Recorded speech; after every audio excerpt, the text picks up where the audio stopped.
Hey everybody, how's it going? I'm not quite sure where KY is. Let me just say hi to everyone in here. So, hi Pepperoni Audits, hi Long Beach Audits. If you're still in, George Ward, Upstate, good to see you. Bell Admin as always, or shout out to Bell. Welcome in, guys. Like I said, I'm waiting for KY to show up. I'm going to text him now and find out where he is. And so, how is everyone doing today? Did I put the link out? Hey, G Johns, thank you for coming by. I'm going to drop this out. Hold on. We are based. Hi, Twyla. Thank you for coming in. We are just working on our watch hours. So, we got interviews and stuff coming up. Like I said, we have set up for the show, but we, because of my health and which is getting a little bit better, in KY's situation, we had to put off some of our interviews and stuff, but we're having them set up again. So there's a lot of content coming. So how is everyone doing tonight? The link is out there in case anyone wants to come up. I am going to try to get a hold of KY.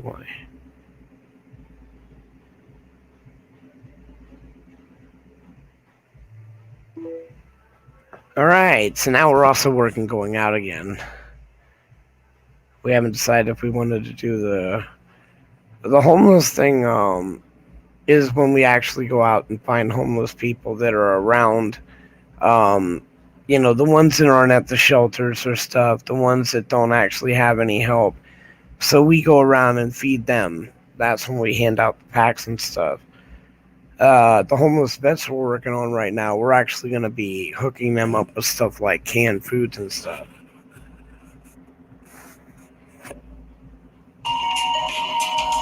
Oops, hold on, that is KY. I will mute you for 1 second, guys.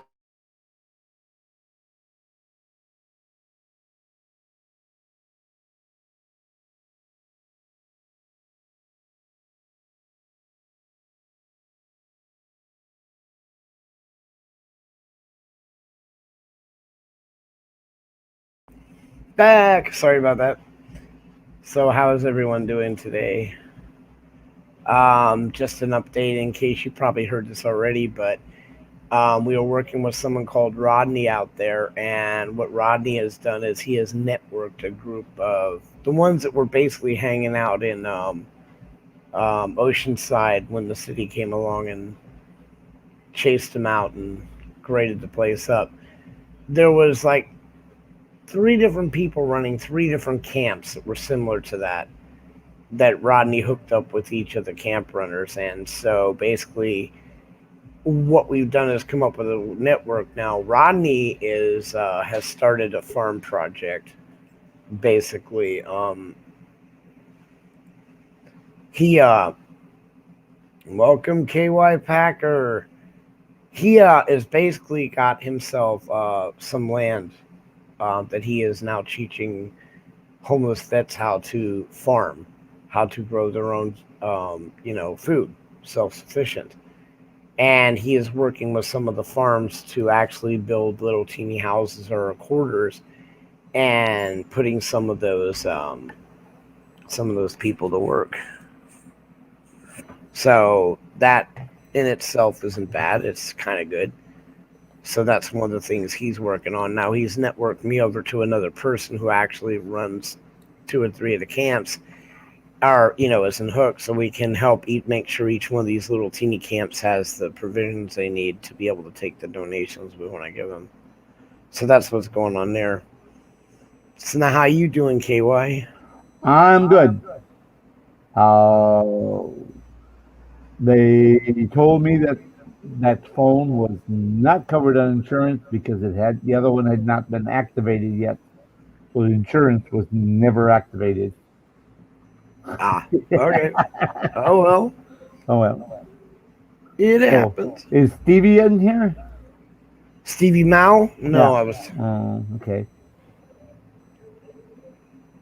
Why you have a question for me? Tell me. No, I was just wondering. All right, people, suggestions for a good Galaxy phone. Bud needs a good Galaxy phone. But don't need a good guess. A21, A22, No, A25. Give us some suggestions, and I will look it up.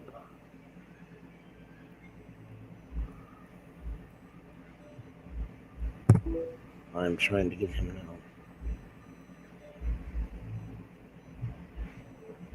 Oh, hold on. What the hell is this?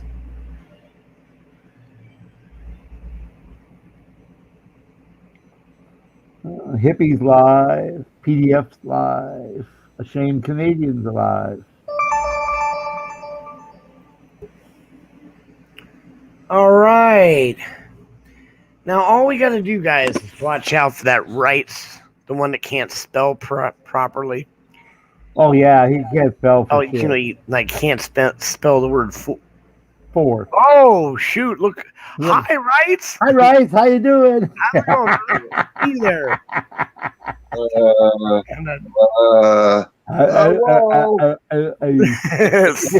It's like a ninja. The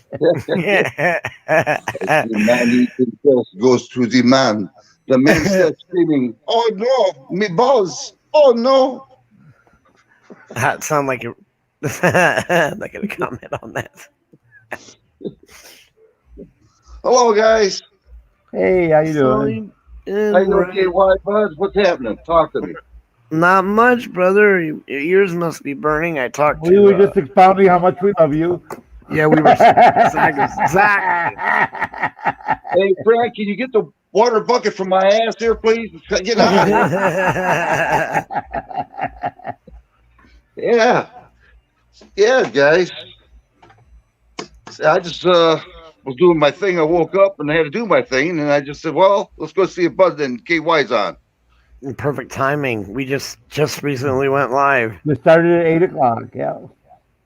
Yeah, I had to keep up with you guys. See if you guys are talking bad about my education. It's a vacation. Your edification is the same as ours. You know, I graduate next year. I'm going to be a brain surgeon. Brain surgeon. All right. I was thinking the same thing. That you're automatically qualified to be a politician. You know that, right? Should reach that level of third grade or better, you're automatically qualified. Well, yeah, they prefer third grade because it's the expression on your face. You don't have to act stupid. You are. Yeah. You just act like, oh, I just learned that, which probably did. Oh my gosh! Wow, there's a document called the what was that again? Yeah, exactly. The first assessment. The first assessment, yeah. Oh, just to tell you guys, if you happen to see my last video, I did make a mistake on it. It was the phone who did it. Yeah. I have never had that happen before. So you have an entire video that was accidentally filmed? Well, no, it's just the way it was filmed. The formatting is totally wrong, and you're not going to believe when you see this. I'm like, wow, how did this happen? We should play it. So what phone do you use to film with? I have the Galaxy A51. What does it call it? Android, Samsung. Is it Galaxy A51? Yeah, A51. Yeah, that's what they call it. A51. Yeah, Samsung. And I took a video, and then when I got done, instead of doing a portrait the way I wanted, it was doing a what do you call that? Landscape. No, instead of doing a landscape, it did a portrait. I'm like, what the heck? And I couldn't get it to portrait. When I did do it, it was totally different. Out of character. Well, you'll see if you guys ever look at it. Weird. Well, you could play it now. You can pull it up and we'll just pop it on. We'll check it out. I'm in my bed. I'm in my bedroom right now because I don't want to bother my wife here if she watches TV. Yeah. But if you guys want to get it, you guys more can. I mean, it's not public. I mean, it's public rather. There's nothing wrong with it, but it's weird. I'm telling you. Yeah, I've never had that happen before. Plus, as it gets, it's about veterans. What do they find this out? They're really going to be mad. I saw something new. I went to the Packers website to see the highlights of the game, and they've got Legos. They're doing the Packers game highlights in Legos. Legos? Yeah, I thought that was really cute that they created the game highlights in Legos. And, Huh. and if you want to see it, like it's only 3 minutes long. Sure. But can I ask a question? Sure. Is the one called Received Fungus called Candilla at John Dingett or whatever? I mean, is that it? No, it's the first one. It's called. Oh my gosh! Short-term Oh, wait memory. a minute. Wait a minute. I've got your old one up there. The one where you knew how to spell 4. I got to go back. Ah, Hold on. Before he went brain dead. It's that. There it is. I'm so happy it's not the fungus one. Fungus Among Us. Yeah, it's just whatever. Our military men and women come home. That should be it. Oh, wow. What the? Now, oh my God, why did you film? Oh, I see what he did. That would drive us insane trying to watch Yeah. that. I told you. Yeah, I couldn't believe that. Can't you flip that though? I mean, still rotate it? He I tried. did. He tried. I tried, and she just wouldn't do it. I tried everything. God. I Oh, mean, look. 10 minutes of that. That would drive me crazy, dude. Mhm. Sorry. Yeah, Yeah. so I'm gonna have to take it down and redo it again. I went, wow. Yeah. What? I have Roll one it where over, I take it down. I know that song. Roll it over, take it Or down. and take do it again. down.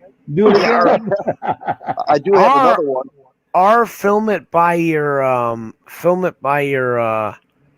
I your don't know what. camera. Film it, let it play, film it, and then show the camera. You know what I'm saying? No. Film it with your phone, Oh, I know what he's talking about. Yeah, and then I know. turn it sideways so you can see it straight up. Okay, I'll do it that way. It was weird. I've never had that happen before. I don't Just a second. Let me see who this now is. that I so guess let's see. There is one that below that, one or two below that. It says my anniversary, my vow that I made for myself. Watch that one. That's good. Let's see a vow I made a year ago to myself. That one. Yep, that's a good one there. That's definitely a good one. Well, sure, shirty I dinky. had 29 hits and I had to go back and redo it again. I went, dang. Well, you're getting there, brother. You know how it is. Everyone's got to pay their dues and learn how to do it. Shit, I don't still know how to do it. I haven't loaded one up yet. I have not to this point loaded up the video, but I've got so many that I got to load up now. And now that I'm planning on going out with Graham and doing, interviews and just doing walk-alongs, all right, so it's in private, KY. It is? Yeah, it's in private. The link for the video we were just talking about. So, because I have Firefox and I can't do it. All it does. You remember how the other night when you went to load yours up and it showed the screen was like repeating itself and getting smaller. That's the only thing I can do. I cannot pick another tab. Let me get in there and I'll just shut everything off and I'll just talk to you and shut everything off so you guys don't hear the background noise. Hold on, bear with me. Oh, I got the video in. He can play it, dude. Just gotta wait for KY to do it. If you're waiting for me to do it, it'll be another 16 years.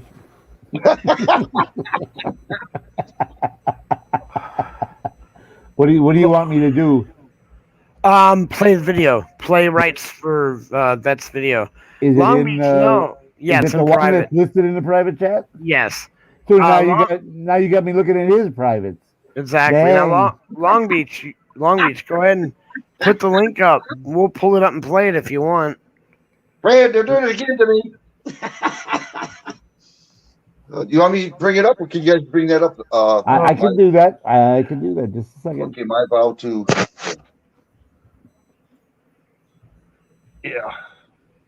I was tired and I went to sleep and I put it private so no one would get it, and then I'd show it out myself on StreamYard. This And then I went to bed. The vow I made a year ago.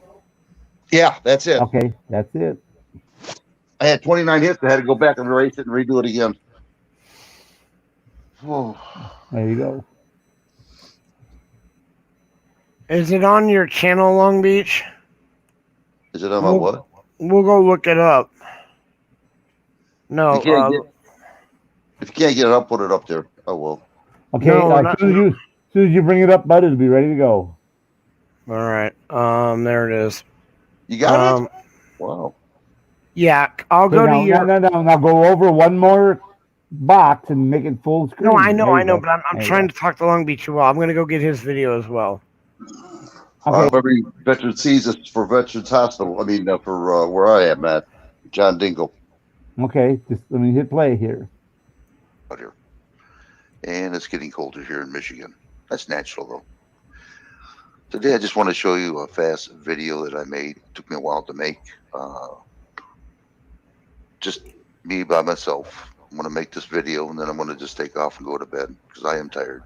Yeah, you're a tired individual. This is for veterans here.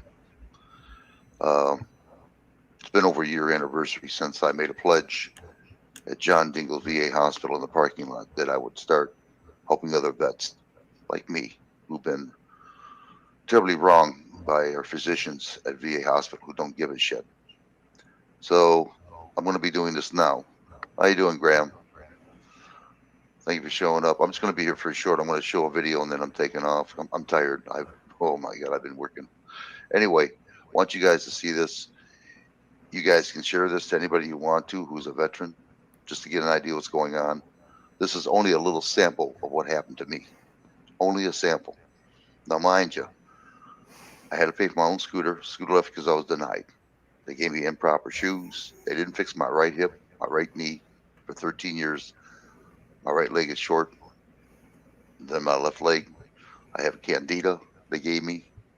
They didn't fix my legs properly with cellulitis that I had. They almost killed me. Almost lost my legs, really. What's going on? They just don't care. They're butchers, and I'm sick of it. Terribly sick of it.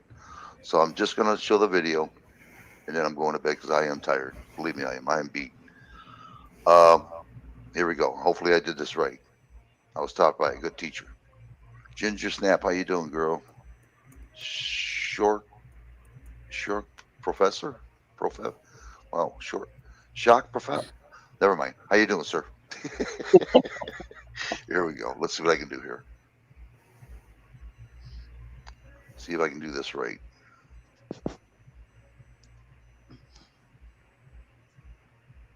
If not, I'll try it again.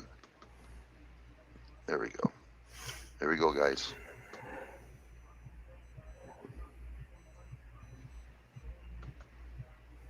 Maybe it ain't gonna work. What did I do wrong here? Maybe I have to go to hold on here. I'll do it this way then. Hold on. I'm not gonna give up yet. Bingo. Nice. Long Beach, could you put the name of the video? Is it the latest one you put, the one that's like 20 seconds long? That one? I think the name of that one was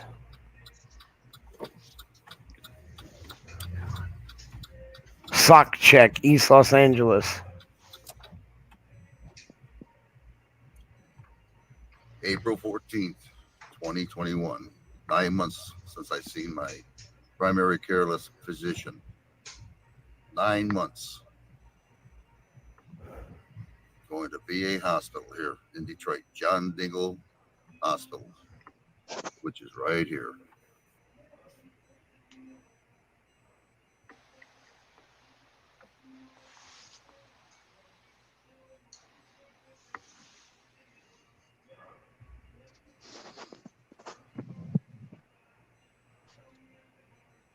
Worst place you ever want to be, and I'm stuck going here right now.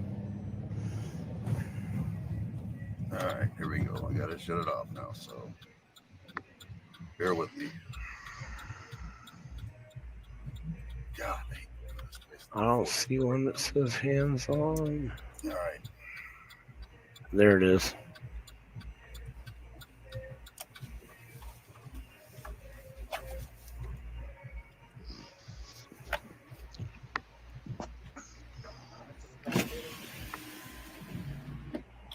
August 14th, 2020, down here at the parking lot of VA Hospital, John Dingle in Detroit, Michigan.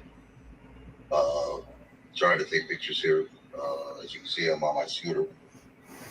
I walked in 2008.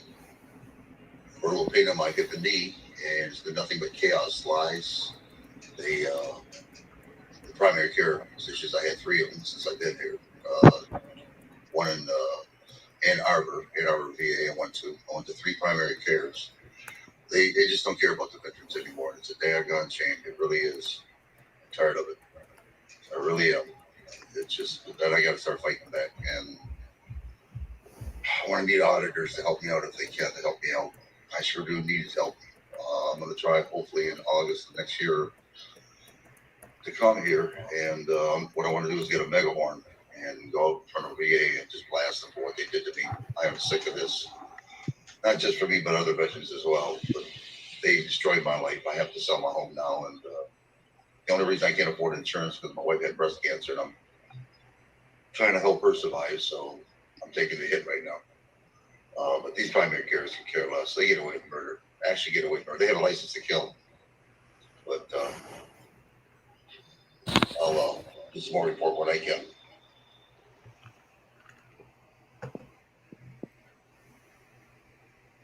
Is that it? No. Get ready. We're ready. There's going to be a lot of furious people at John Deagle Hospital. See that wheel that broke right there?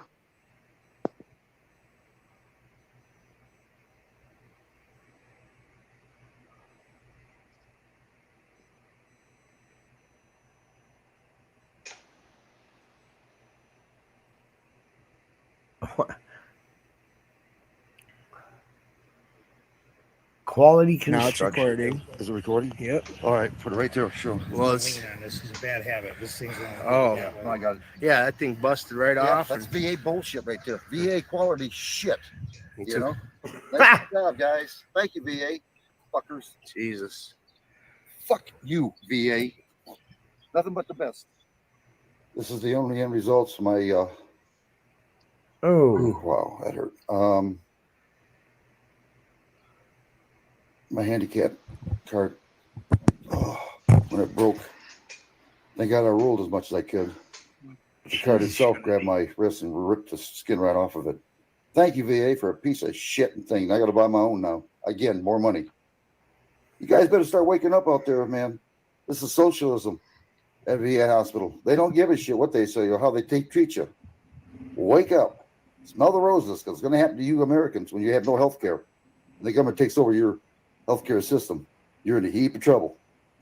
A lot of seniors are going to die. Thank you. Race for Vets. We're out.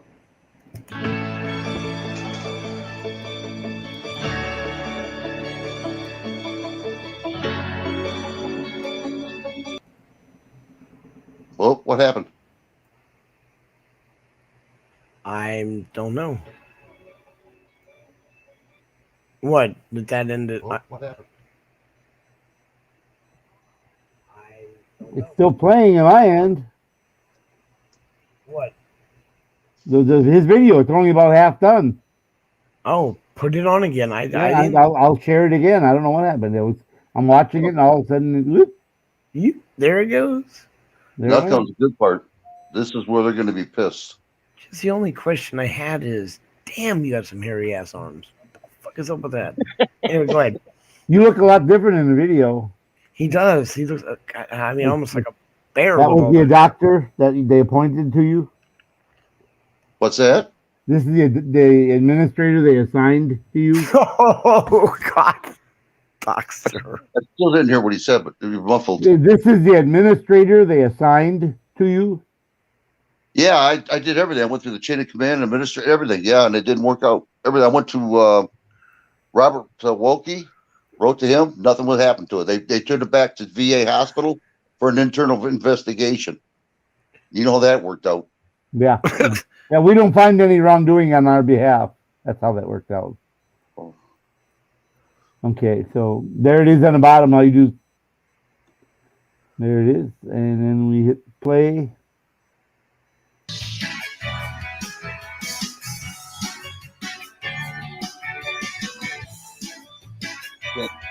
Can't see it. Can't see it? No, I see half of it. I'm looking at my screen. I see. It got scrolled down, whoever's playing it, so that you show the chat. See? There it is. Can you start it back from where it was at? It's important. Okay. Oh, God. Perfect. Right there. There. Thank you.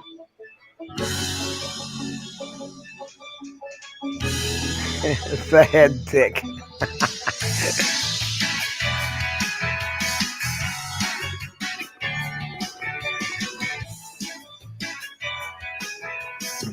So she administrated Dick. Yeah. Dick head.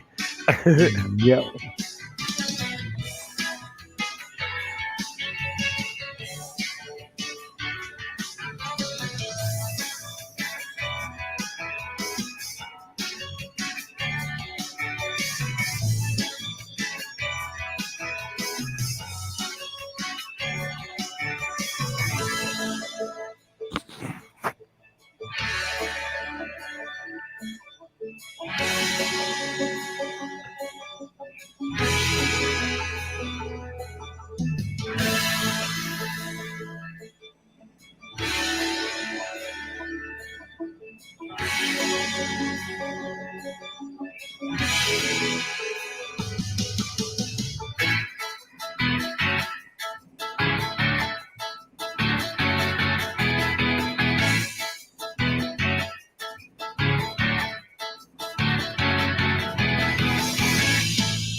Bye, Tonkin. Have fun.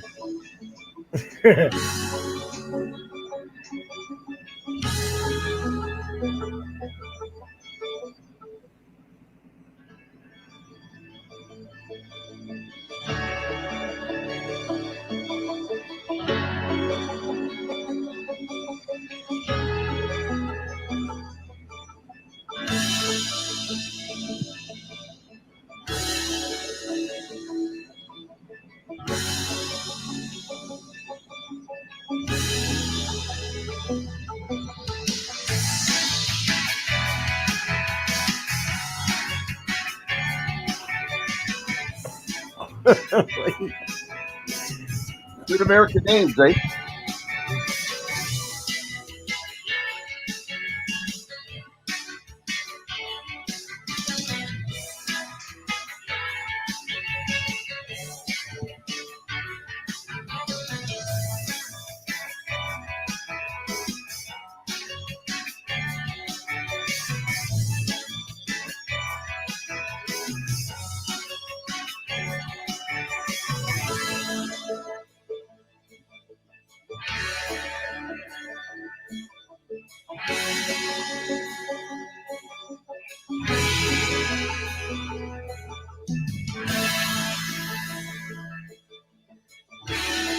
Hi, crazy Frenchman. Good to have you in here, brother.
That's it, guys.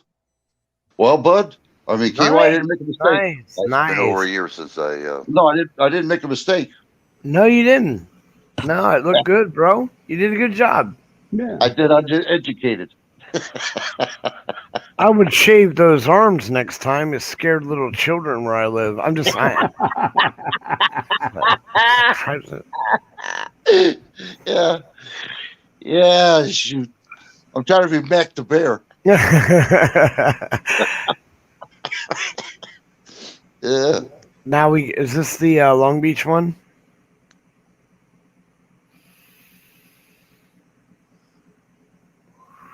KY. No, this is. Oh, because I put the Long Beach one up right behind. It's only like a minute or. Okay, well, let's do that one first then. Thank you, guys. Wait till you get Well, the no, bill. it's exactly. It's as they say, in the mail.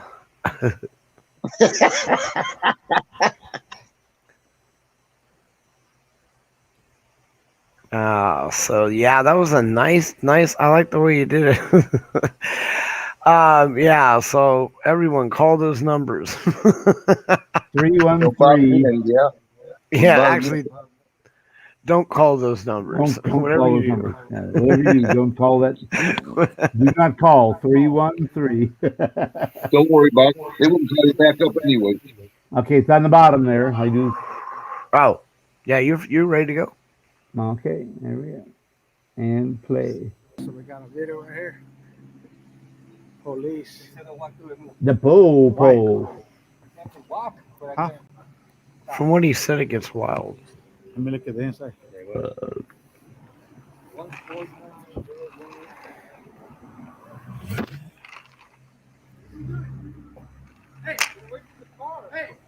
Here it comes.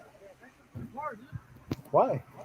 Get away from the car. Get on the sidewalk. Hey, don't touch me, dude. Get on the sidewalk. Don't touch me. Don't touch me.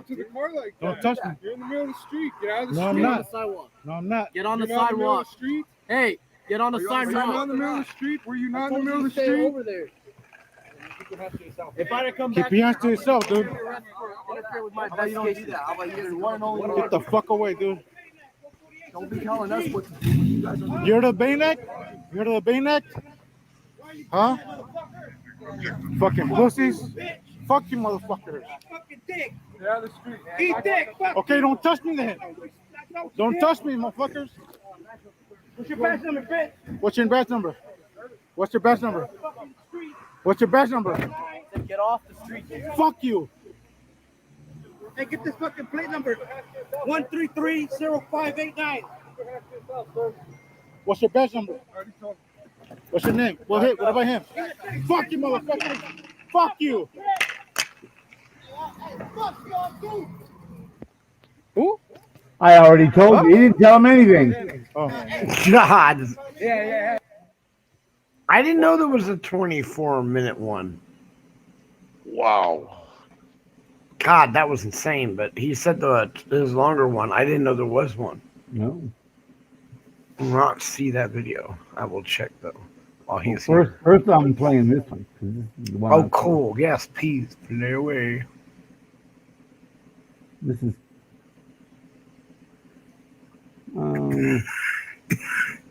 This is supposed to be the Lego highlight. It's not. I'll tell you what, I give those good auditors a lot of credit, what they have to go through.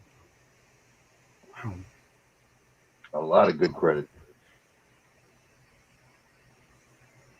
There it is. There it is. Oop, there it is. It's funny watching it, you're doing two different things, you know. Well, say that for like the World Series too. Mm-hmm. Okay, got it? This is great. Oh, this is awesome, dude. Ready? Here we go.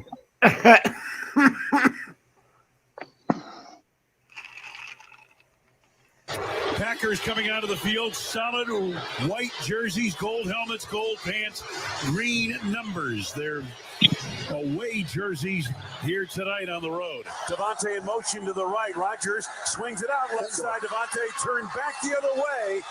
And it's wide open for a little. You got it on full screen. Rogers, touchdown Green Bay. Yeah. And the Packers lead 9-0. 3:19 to go in the first.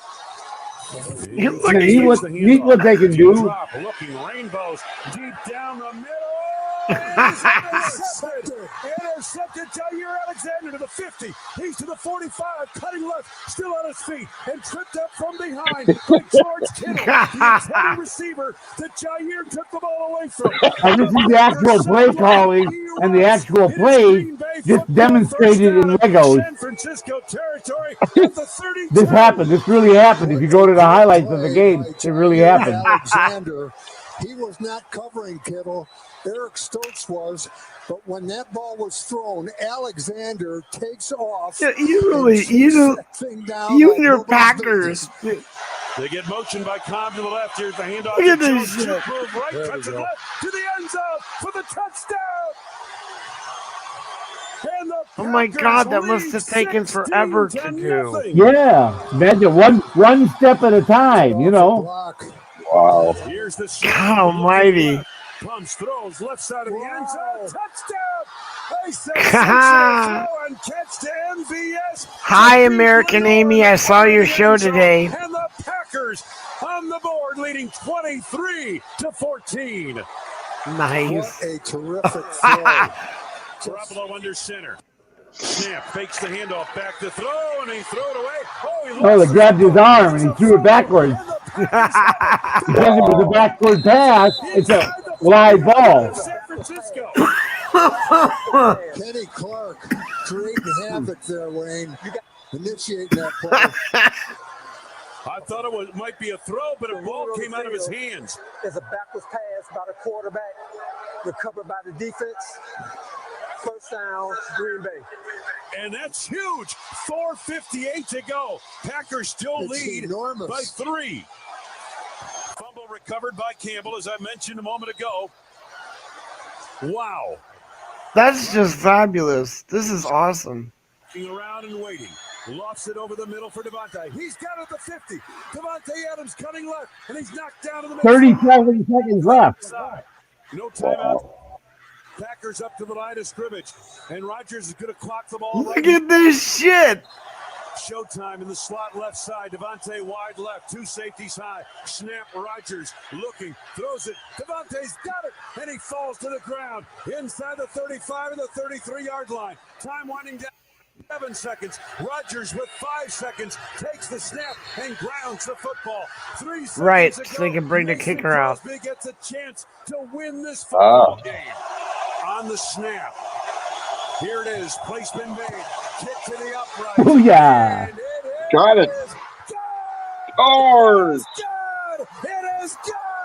Mason Crosby has done it again. 51-yard walk-off field goal to win it for the Packers. Final score: Green Bay 30, San Francisco 28. A dagger, and late night dagger in the Bay Area. That's great. You got Neat the way. You imagine how many 1,000 photographs that was? Each step. Oh each, my God, yes. Each movement of the arm. To go, down 1. Here's the actual kick. Here it is, kick to the upright. And it is good! It is good! Mason Crosby has done it again! Hang on, I gotta pick my doggy up. Walk-off field goal to win it for the Packers.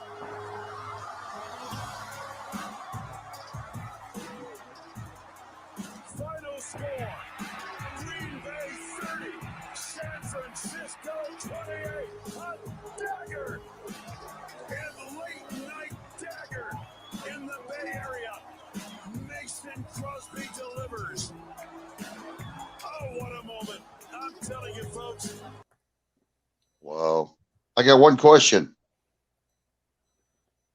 I don't answer questions. What's up? What number was the jersey that you were wearing in that game? 12. 12. Okay. That's neat how they can do that with Isn't that Legos. neat the way they can, each movement, each step has to be made and photographed for each of the players. One movement at a time.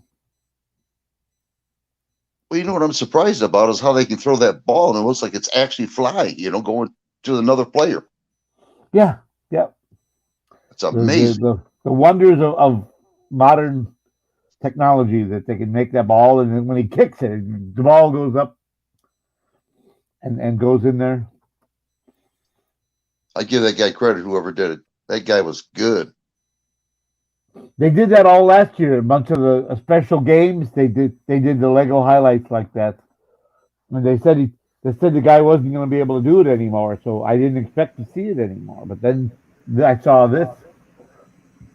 That was great. Yeah, it was amazing. It was. How many of us played with Legos when we were kids?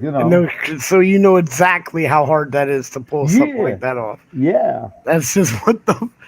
And you know how many sets of Legos they have? All those spectators. Kidding. Up in the. Oh man, they must have. And the money. Oh my God, how expensive Legos are. Yeah. There's probably several $1,000s with Legos there. Yeah. With the stadium and all the people. Do you remember Lincoln Logs? Oh yeah, Lincoln Logs and the Erector set. Erector set. Yep. My father got me that. I love that. Oh, I had man. That's that was the motor. My dad got me the extra motor so I could motorize things. Yes. And then there was later on they came out with the battery pack motor so you could have something you didn't have to have plugged in. Right. It was great, and you could make whatever you want. I used to make cranes.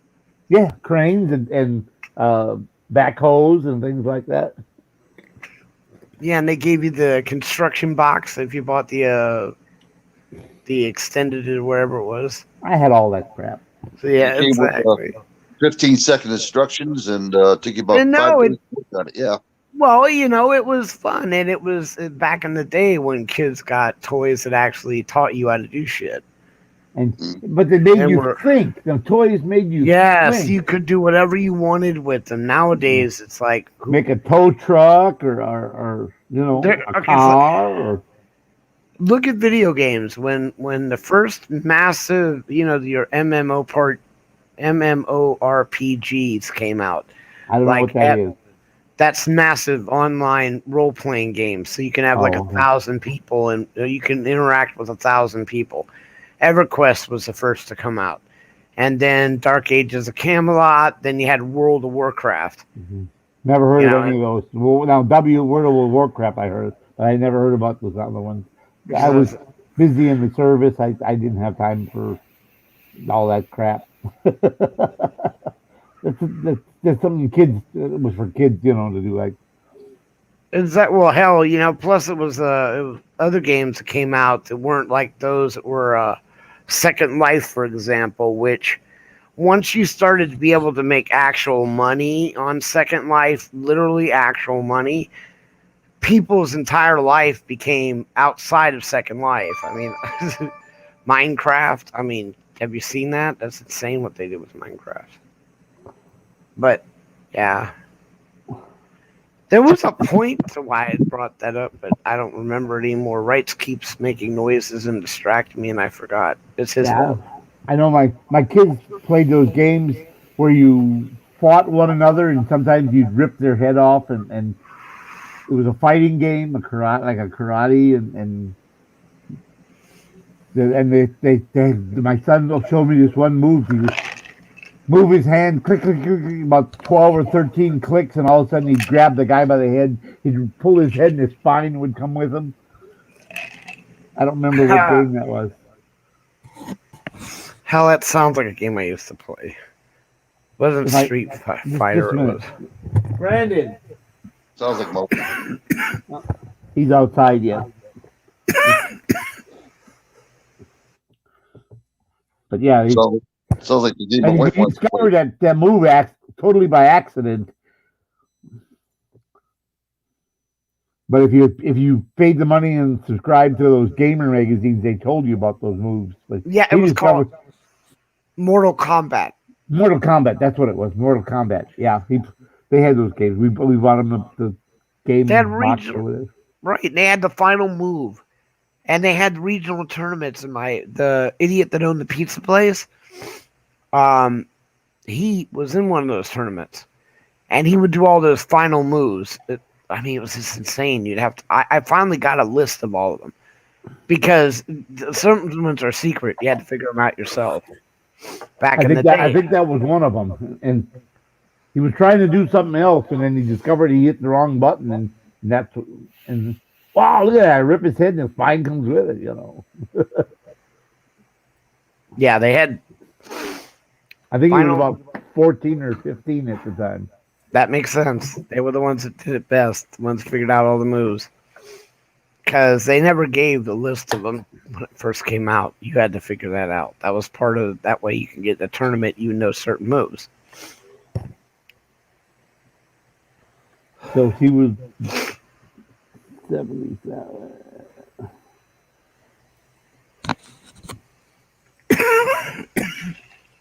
That was like 91, 90 or 91. That sound about right? Yep. That's about it. Yeah, because we moved to my next unit in 93, July of 93.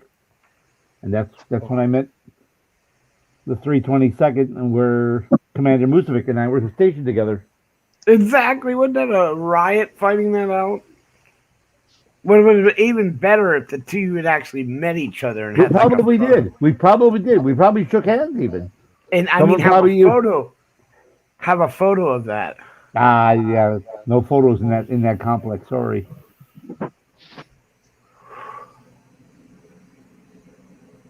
And he remembers when the cages were built to put all our duffel bags in. I said, the unit doesn't know this. I said, I had my wife and my 3 boys.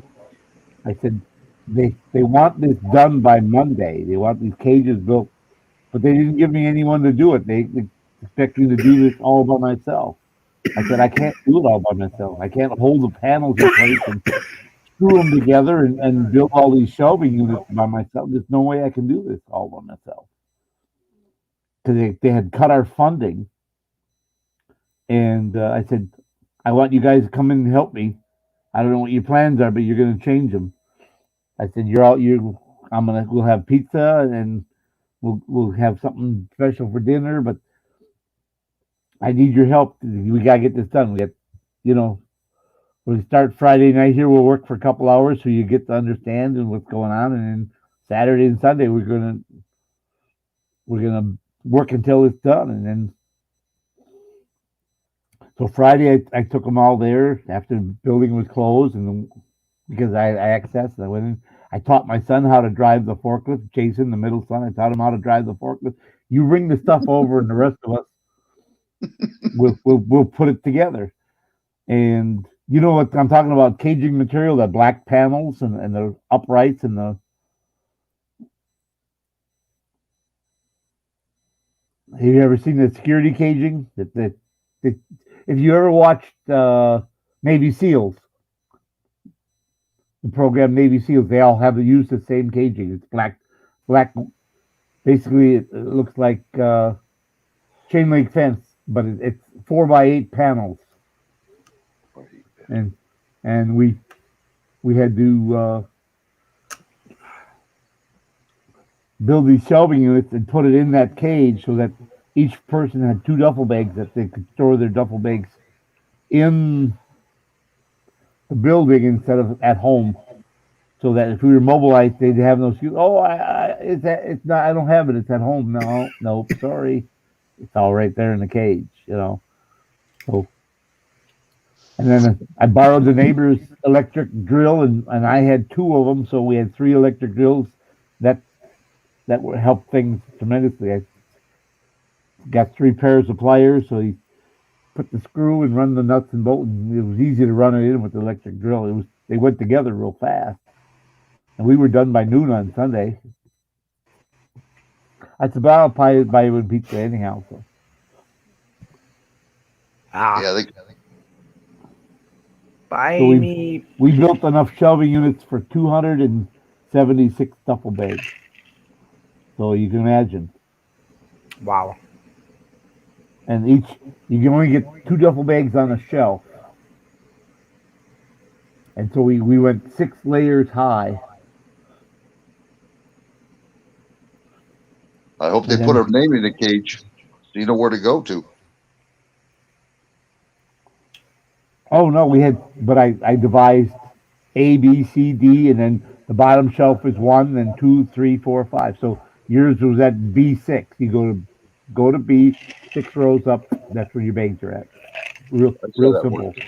Real simple. It's even better. Yeah.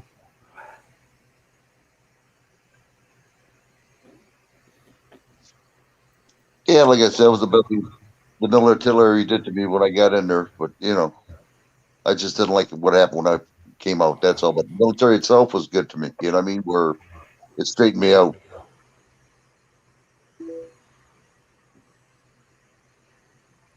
I'll tell you the truth. What happened my first day of basic? My first freaking day of basic. I'll never forget this. We're all on the line in Fort Knox, Kentucky. The guy's on a podium, the drill sergeant showing us how to do exercise. Up at Disney Barracks up there. Yeah, Then there, done that. yeah. And he's talking away. And I remember now, it's my first day, and I'm like, why did I sign up for it? So he's telling us to touch our toes, bend down, touch your toes. So, like a smart ass, I was touching my knees. And as I was touching my knees the fourth time, someone kicked me right in my butt. And I turned around and I was madder than a hornet. It All was of a drill sudden, I see sergeant. the drill sergeant's face to face to my face. And he's screaming at me. He is screaming at me, calling me every name in a book. And And then some. he asked me what my age was. I told him what my age was. He said, I'm 45 years old. I can touch my toes. And he went down. And when he went down, he ripped his pants. And when he ripped his Nice. pants, yeah, when he ripped his pants, I didn't say a word, but the guy behind him, one of the soldiers, the grunts like I was, the basic, Well, he started laughing. a When he recruit, started yeah. laughing, I started laughing. And then shit hit the fan. It was hell. Oh, bad Yeah, move. Bad yeah. move. You don't laugh at the drill sergeant. Oh, my God. 8 weeks hell. 8 weeks of hell. Oh, my God. Were they still wearing starchies back then, or did they have the new permanent press ones? What's that? The uniforms. Were you guys still wearing the cotton starchies? The ones that had to be starched? Or did you Yeah. have the Yep. permanent press? Yep, we sure did. How'd you know that? That's right. Yeah, we sure did. Sure, you didn't answer. Which one? Starch, the blues, the greens, I should say, the greens. The green cotton starchies. I told you I was in 75, January 75. That's what we wore. I mean, you have to stick your arm down the leg of the pants before you put your leg in, because otherwise you couldn't get your legs down them. Yeah, that's right. That's right. Yeah, we should And they go had get them. 5 buttons, 5 green Bakelite buttons on the front. Did you get them starched at that place, that cleaning place? That's what I did.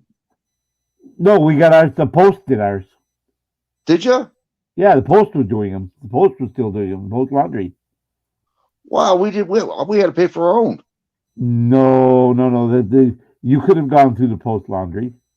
There's a Korean place right outside the main gate there. Right? Well, I didn't know On that. the right hand side. Yeah. You go out the gate, you go about 3 blocks, it's on the right hand side. That's right. Is that the one? There was a Korean laundry there. Yeah, like I said, been there, done that. No one ever told me that. I was paying for it in the fort there, the area where you get yourself, cleaned and dried. Oh no.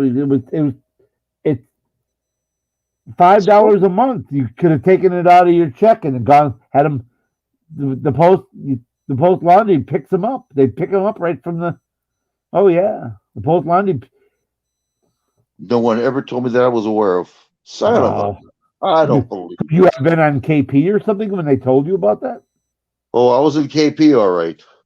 But I'm saying that might have been what it was. You might have been at KP when they told about that. Every time I turn around, I was a kid. I told you that guy was mad at me when he ripped his pants. Was he mad?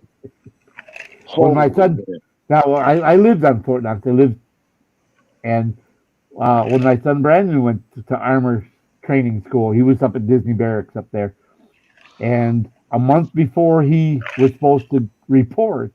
I said, it's a month out. You better start working out now. He said, what do you mean? I said, you got to be able to run 2 miles. You got to be able to do so many sit-ups. I think it's 90 sit-ups and 61 push-ups in 2 minutes.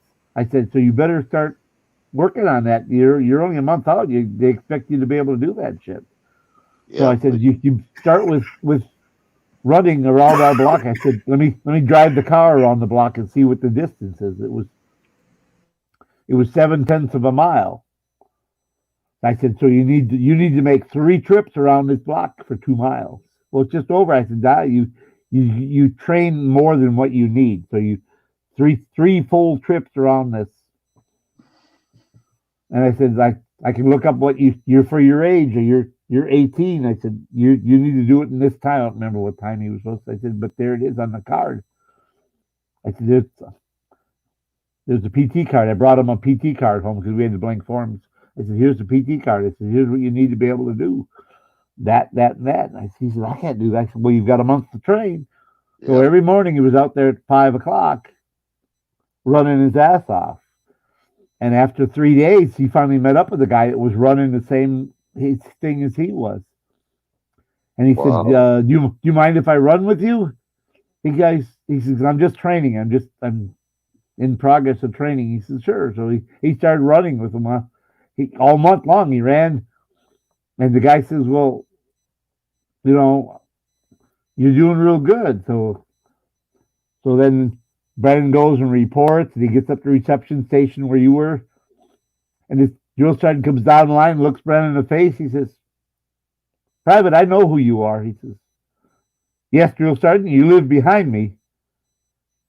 He said, no, you live behind me. He said, no, drill sergeant, my dad outranks you. You live behind us. And he told me to tell you that you're to treat me like any other private. He said, otherwise he's going to the IG. He said, just because my dad's been in the Army doesn't mean I'm in the Army, and you shouldn't expect me to know anything more or less than any other recruit coming in here. Otherwise he's going to go to the IG. He said, I'll take that under consideration, Private. He goes, yes, drill sergeant.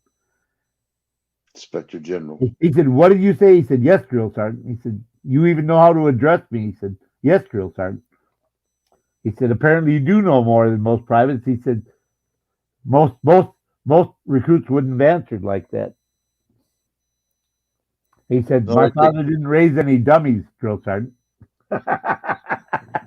Yeah, I dare you to say yes, sir, to him. Oh, geez. That's what most of them say. Most of them say yes, sir. Yeah. Oh my God, but I was a drill sergeant for 4 years, so I knew exactly what to tell them to do. Oh, you were a drill sergeant, eh? Yeah, I was for 4 years. Yes. Oh. Fort Leonard Wood. Wow. But you guys can train us well, I'll tell you that. But when he was in basic, one of the things when he went to the range, they put range guards on the roads on the edges of the range, and they put him out there. All he had was his canteen of water, and they put him out there with a flashlight and a red flag, and he was supposed to put it in a certain holder there at the road and prevent anyone from coming on the range because they were live firing on the range. And he said, your replacement will be out here in 4 hours. Well, when I went to base training, I got him a phone. And I said, you put this in your ammo pouch and you don't tell anyone you have this phone. No, you don't tell anybody. You just keep it there. And this is for emergency only. If something happens and there's an emergency, you call me. I said, but otherwise, under no circumstances do you take that phone out. You don't tell anyone you have it. You don't tell the drill sergeant. No, nobody. Not your best buddy. Nobody. You don't tell them you have that phone. And he was out there. He was out there 7 hours, and nobody came and got him. He had nothing to eat for 7 hours. It was 93 degrees. All he had was one canteen of water, and they forgot him. They forgot he was out there. Damn. He said, I heard him stop shooting, and they still didn't come and get me. So then he called me. I said, I will take care of it. So I got on the phone and I called his unit. I just started first class Pimkey. I said, I need to talk to your operations sergeant. Well, he's kind of busy. I said, this is very important to his career and your career. What's your name, soldier? When he gave me his name and rank, I said, all right. I said, now I need your operations sergeant. Tell him this is extremely important and his career depends on this. And what he answers. So I got him on the phone. I said, listen, my son is one of your recruits, and he's out on the range. He's been there for 7 hours with nothing to eat or drink. He's pulling guard duty on a road on the range you're on. How do you know? I said, don't ask me questions. You just listen. I said, he's standing out there. He's got a red flag. He's standing on a road. He was supposed to be replaced in 4 hours. Your unit forgot him out there. They didn't bring him any food. He's been on the range, 90-degree heat, all by himself out there, and you forgot him out there. He's out on that range, and you had better have somebody find him, retrieve him, get him something cool to drink and something to eat, or you're going to be your ass, because you're the operations sergeant. You're supposed to make sure everything goes smooth and all the soldiers come back. He said they quit firing several hours ago, but nobody came and got him. I said, I think he was forgot out on the range. I said, somebody's ass is going to be in a hat if you don't find him, bring him back, and take care of him.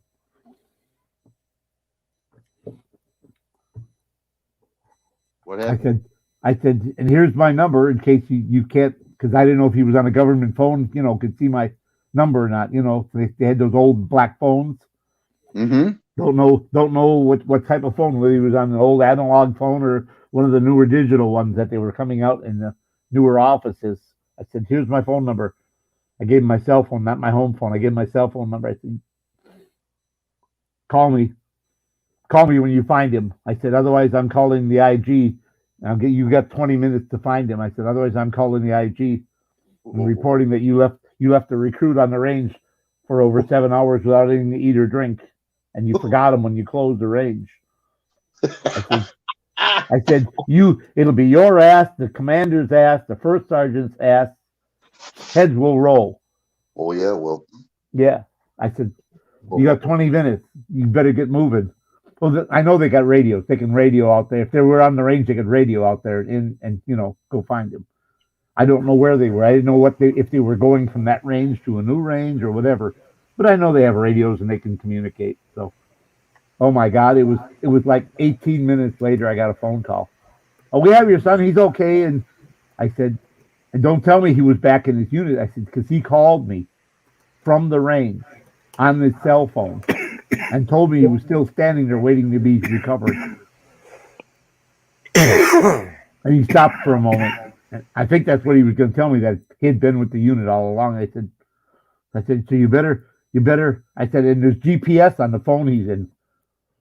I said, so you need to think about what you're going to tell me, because the GPS on his phone will tell me where he's at when he made the call. That can be verified. He said, no, your son was out there on the range and a mistake was made. I said, all right. I said, whoever was in charge of that range, the OIC, he needs to get his ass reamed. He needs to be told, get his shit lined up. Mm-hmm. That's right. If you would have done it the other way, KY, the IG. Oh my God. Yep. And the thing was, I knew the colonel who was the IG because I had just gone through an IG problem of my own. So I knew who the senior IG is, a lieutenant colonel. I knew him. I knew him by name. I knew his number. And I could call him at home if I had to. You would have had there by the, what? By the short hairs. I had him by the short hairs and by the balls, you bet. You don't play with the IG. No freaking way do you play with, no. Nope. Especially in an era like that where they leave a new private on the range, unattended, out in the middle of nowhere, no lights. There was no lights. All you had was his flashlight, his little green flashlight. and its little red flag to stop anyone from going past him. There are bears out there. There are black bears out on the ranges. I don't know if you knew that or not. No, I never knew that. It's the truth. Yeah, there are black bears. There's a lot of deer, but there's black bears out there. Good sized ones.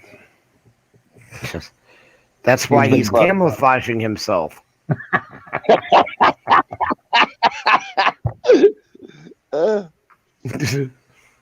What can I tell you? I got to use a lot of air on me. Oh my God. And the next day I got a call from the unit commander. He says, I don't know who you are, but you disrupted my operations. I said, sir, you leave my son alone on a range like that, unattended again? I said, it'll be the last place you ever command. He said, who are you? I said, you don't need to know who I am. All you need to know is that I have got over 25 years of service in this man's army. I have more time in the latrine than you have in the army. Wow.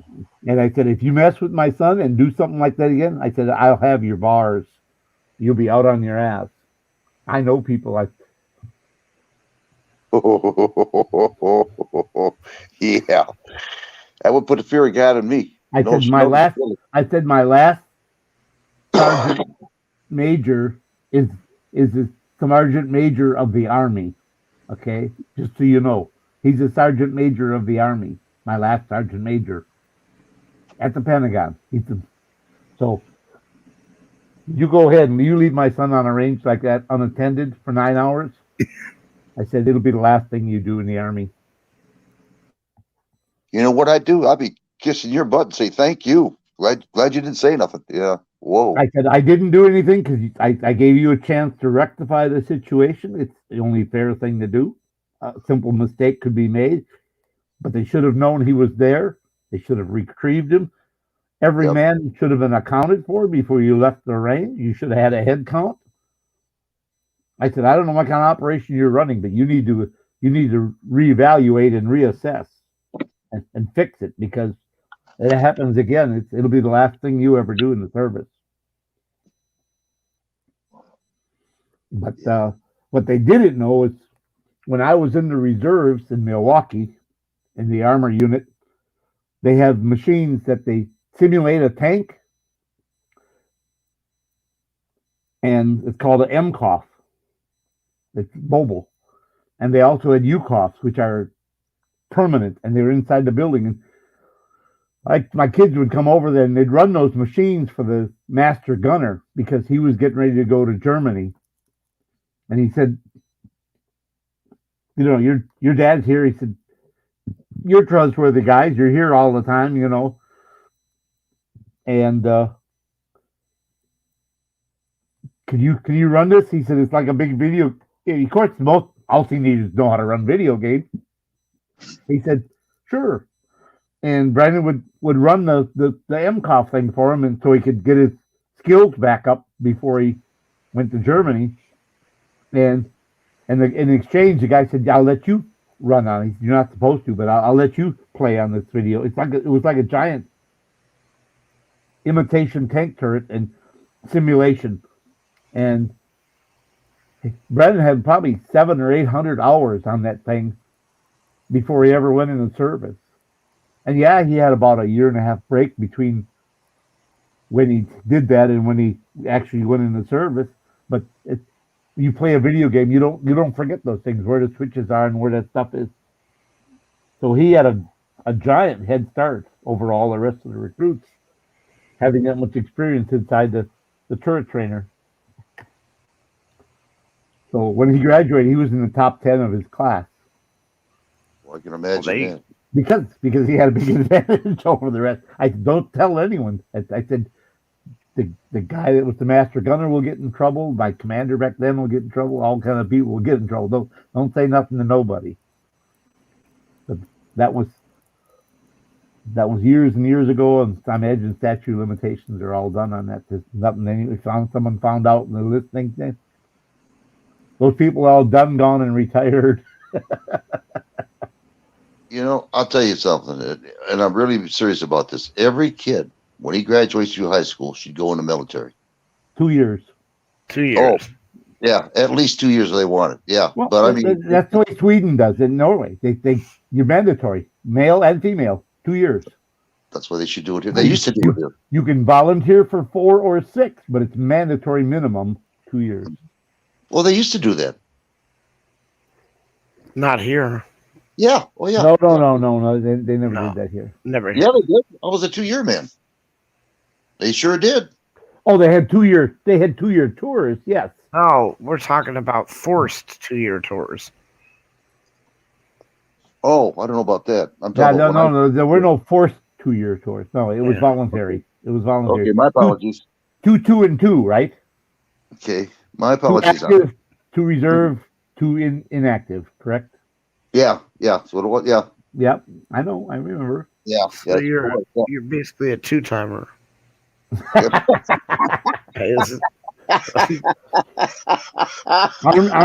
Army enlistments are always, and they have been for as many years as even my dad said it's 6 years. If you sign up, it was 6 years. If you went volunteered for active duties, then it was time of active duty, and then they forgave the rest, and then you went to inactive. If you went to war, but it's 2 and 2, 3 and 3, 2 and 4, or 4 and 2, depending, and some combination equals 6 years. Well, I don't know about the other services. I only know about the Army. Yeah, it was. Every service should do that. I mean, everybody should just to know the value of a freedom, what it really means to be free. You know what I mean? What the cost is. What the cost of being free is. Yep. But back then, the Army was not so technical, so I can understand how they could do, 2 and 2. Nowadays, it almost takes you 2 years to get totally trained in your job with all the electronics and everything that you need to learn to do your job. Back then, when we had the prick 25s and prick 77s, for radios and in Korea and world in Vietnam, a radio was pretty simple to operate. You turn the frequency button, you got the battery in the bottom, you put the antenna on, you screwed it. Nowadays, they're the frequency hopping jobs, and they're a lot more complicated. Getting on a network was easy. That's basically the same. That hasn't changed any. How to verify your network and call sign. Those things haven't changed any. But the radios are much more complicated. And getting in a vehicle, they have GPS. They have the electronics that coordinate with aircraft and other services, helicopters. The radio network is all the same frequency. Back in the old days, the Army didn't talk to the Air Force. They were different radio frequencies. You couldn't call an airplane and say, "Hey, there's an enemy here. Could you bomb them?" You couldn't do that. They had no way of coordinating. There could be guys that you wanted to get rid of right in front of you, and you couldn't call because we taught a different frequency. We don't want to talk to you guys on the ground. Wait a minute, you guys are working for us, trying to do that. Why don't we have an interface? Well, but with the new radios, with the frequency hopping radios, you would get a call sign of the pilot that you were going to interface with, and you'd call up on the radio calling for that call sign, and then they would verify a countersign, and then you knew you were connected to the right person. And then they would say, so many meters ahead of me on such and such a degree, and so 45-degree angles from where my present position is this enemy bunker you need to take out, or a cave, or whatever it is they were targeting, or a bridge or machine gun position or whatever. And now they're able to do that and the same with tanks and the howitzers. They're all coordinated. The helicopters get up there, the longbows, and they get an electronic radar view and they can broadcast that view to every vehicle in the network, and you instantly know hey, look, he sees where tanks are here and this is there and there's troops over here. And you suddenly see the whole battlefield because these Apache longbows go up there with this forward looking radar and infrared. And you suddenly see the battlefield instead of, oh, it's over the hill. I can't see it. And just, the helicopter pops up 2 feet over the top of the ridge and drops down after 5 seconds. And after 5 seconds, it's got a total infrared and radar view of the battlefield. And boom, it goes to every tank, everyone who's got connection to that network. You can see the total battlefield, know what's waiting for you. That's It's just scary. scary. Exactly. Real scary. It is. Well, we got trained in our 105 howitzers in Oklahoma. I'm trying to figure out how in the heck they're going to find out if we're doing the coordinates right. Well, they had 6 howitzers ready. And we all got together, all 6 of us, all 6 of us people that I got it. Is All that 6 of us. the M102? No, I was looking at 105. Well, it's 105 millimeter, but it's an M102 howitzer. Okay, well, the standard's about an 8-foot barrel. Yeah, that's right. 8 or 10-foot barrel. Yeah, it's M102. That's it. That's the one. Put it in the breech and lock and load and shoot that little 22 with that sucker and pull that string and kaboom. Yep. Well, what happened was that the lanyard. It's called a lanyard. That's it. I forgot the name of it. You're right. Yeah. First to the 13th artillery. I know these things. Yeah. Well, it's been a long time for me. Believe it. If they had to go back, Fort Sill, Oklahoma. First to the 13th. Yep, that's it. Yep. So when we did practice, and we had to graduate, we all shot at the same time, all 6 howitzers. And when it hit the mountain, it made a perfect W. And I'll be a son of a gun. That's how they found out if we could do right or not. There you go. Yeah, they gave you the coordinates to hit it, and if you did your aiming stake right, and you did your alignment right, and you put your what do you call that finder, that aiming the sight on there, and you had your aiming circle done right, and you had all that stuff done right, it'll hit in the right place. And by having the W like that, you all had your azimuth right. You all had, everything right. Yeah, we did it. Every one of us, all 6 of us, one time. Yeah, we did it. And where my armory unit was in Milwaukee, we had a field artillery unit, and we had those howitzers, and they were stored inside the drill hall of the reserve center there. And the guy across the hall from me was in that unit, and he says, "Your boys are here." He said, "I'll show them how to be a crew." He said, "And I'll let the oldest one, he can pull the lanyard." And they had dummy rounds in a box. And the other boys, they're all only a year apart, so they're all basically the same size. By that time, they're teenagers. They're just a little bit shorter than each other. And the one handed to the other one shoved it in the breech, and then the other one pulled that handle. You pull it around a semicircle to lock the breech, and it clicks into place. And then Dennis would say fire, and Eric would pull the lanyard, and it would go click. He said, "There it is, successful." Kaboom! Yeah, but these were dummy practice rounds. And what they did is they put a little cap in there where the regular, and what it was like, remember those things you threw on the ground, those firecrackers type things you throw on the ground, and the snap caps? Yeah.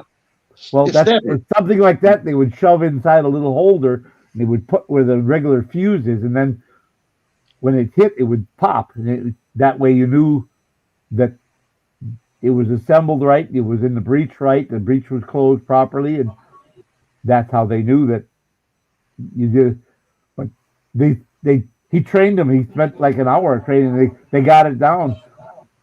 And the next time we had drill, when they were there, we stopped in there, and they were practicing the firing. They had new crews on there. I said, "Guys, do you think you could do it faster?" He said, "Oh yeah, Dad, we can do it faster than they can." So I took the boys into the drill hall, and the guys are pretty good. I said, I bet my kids can do it faster than you guys can. They didn't know. They didn't know the guys had over hours. And this guy was the senior trainer, the guy, the dentist, that he was the senior trainer. And he had spent an hour getting him all the fine details, where to stand and how to move and all that to get it down. And they spent an hour going over and over and over until they got so good at it. And I said, I bet you a soda for each one of them that they can beat you guys. And they looked at, yeah, kids, come on, what do they know? I said, all right, someone get a stopwatch out and time your crew. They did it. And I said, all right, go to it, guys. So they got it. They stood there. Like, how do they know where to stand? And he said, go. He reached in and put the line, handed it to Jason. Jason shoved it in the breech. Eric pulled the handle, pulled the thing. He beat your guys by 4 seconds. I said, you guys need more training. I said, a couple of teenagers had never done this before, and they beat you by 4 seconds. I said, you guys obviously need more training. And we walked away. Oh, that's a letdown. Oh, yeah. Talk about a letdown, you know. You guys need more training.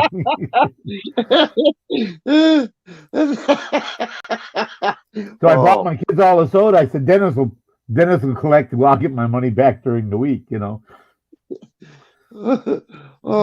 But these reservists that were, you know, they were all like frowny faces.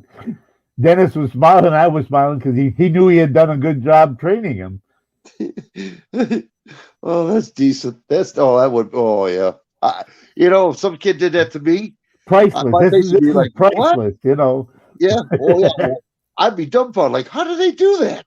How do they know what to do and where to put the rounds? How to open the breech? You know, most kids wouldn't be able to walk up to a cannon and a howitzer and know how to open the breech and no way. How to close the breech. But they just walked up to it and he says, "Go!" And he reached down and grabbed a round out of the box, handed it to his brother. His brother, meaning Eric, while he was doing that, Eric was opening the breech and Jason shoved it in, pulled the handle shut. Eric pulled the lanyard. Boom.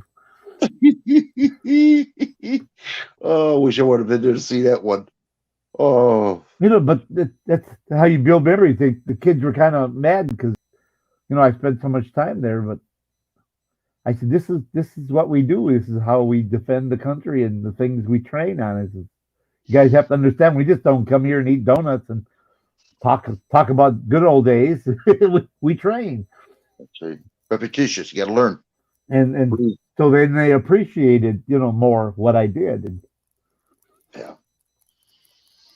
yeah, it was an experience I'll never forget. Never forget. Yep. It.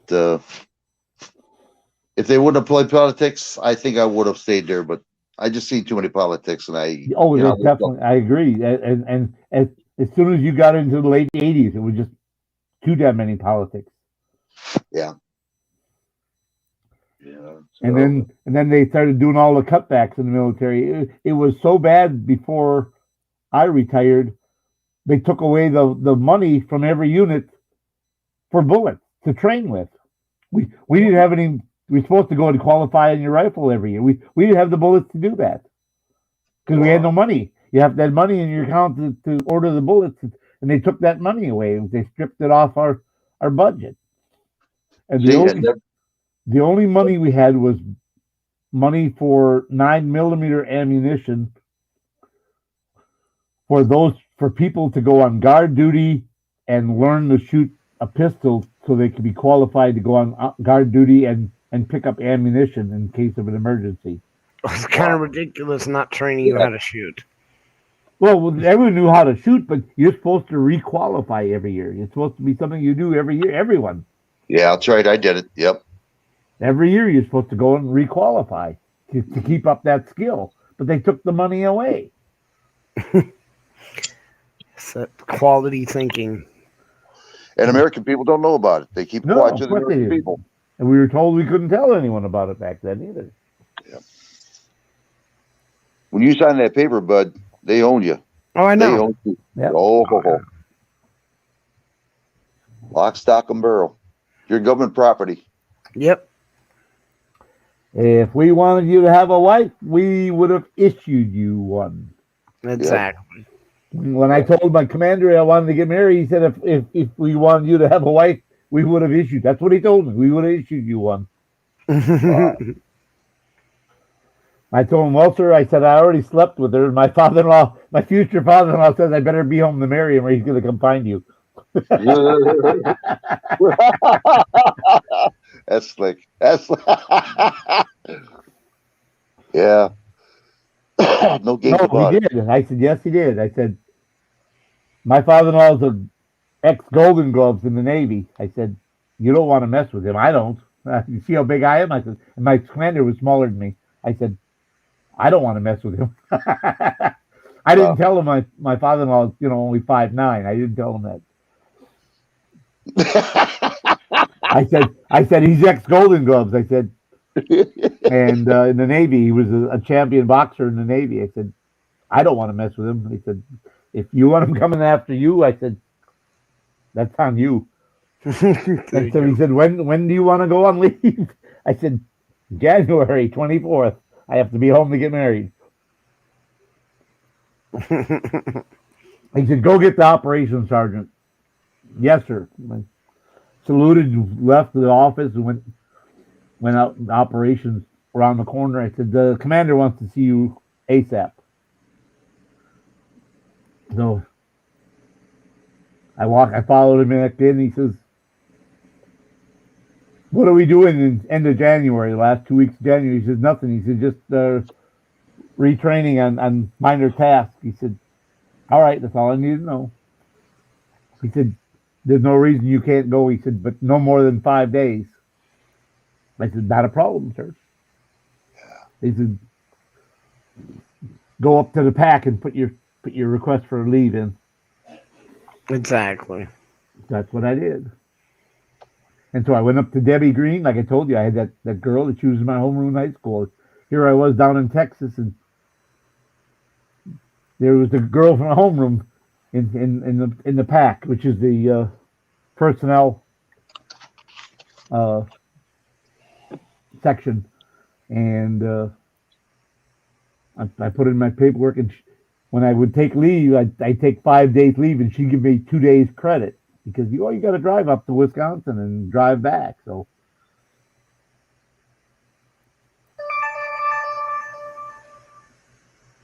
I said, oh no, I'm gonna fly up to Wisconsin. And I said, I don't have time to drive up there. I'll be late for my own wedding. I've got to fly up there. Well, you don't want your mom to beat you on that one. So I went to Rec Services and got a ticket. It was $90 to fly from Fort Hood, Texas to Wisconsin. So I got a ticket and flew home.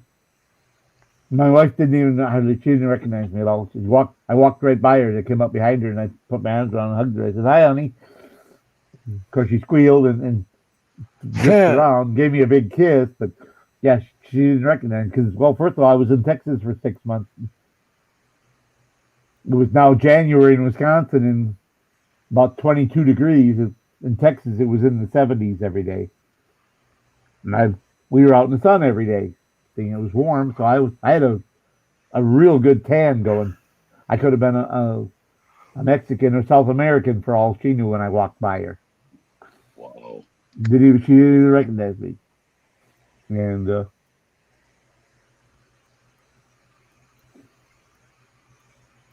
I'll tell you something that'll make you laugh a little bit. When I was in KP, as usual. Oh, I can't believe that guy. Anyway, I had a thought. I said, well, there's a little slice of block of cheese. I think I'll take that in my barracks. Oh, shit.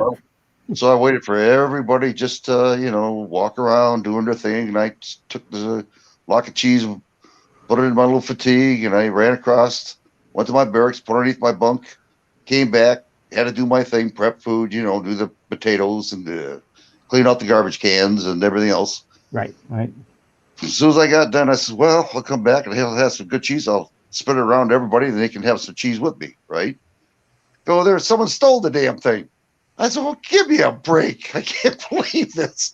I never did get any cheese. Somebody else did. Yeah. Everybody else did. Yeah. It's like, oh, I couldn't believe that. Yep. Damn them thieves. See, when I got in, they gave us our uniforms.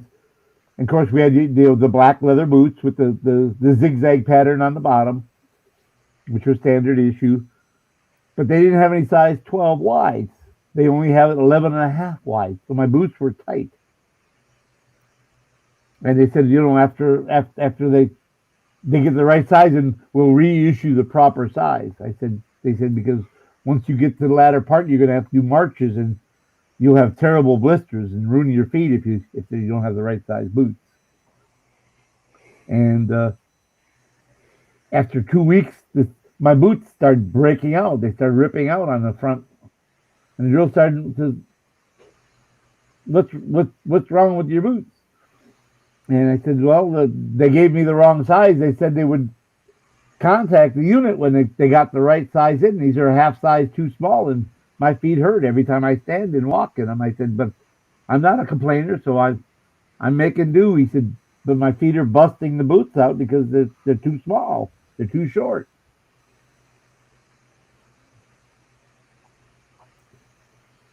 He said, what size do you wear? I said, I wear 12 wides, and these are 11 and a half wides, drill sergeant. He said, turn around, hold your leg up. Because the boot, it's printed right on the bottom of the boot. And sure enough, the 11 and a half wide, not 12 wide. So he said, let me find out what's going on. He said, I'll call down the supplies and see what your record says. Your record says 11 and a half wide. I said, 11 and a half wides were issued. I said, but the foot doctor that measured me told me I was supposed to have 12s, and they didn't have any, so they gave me these.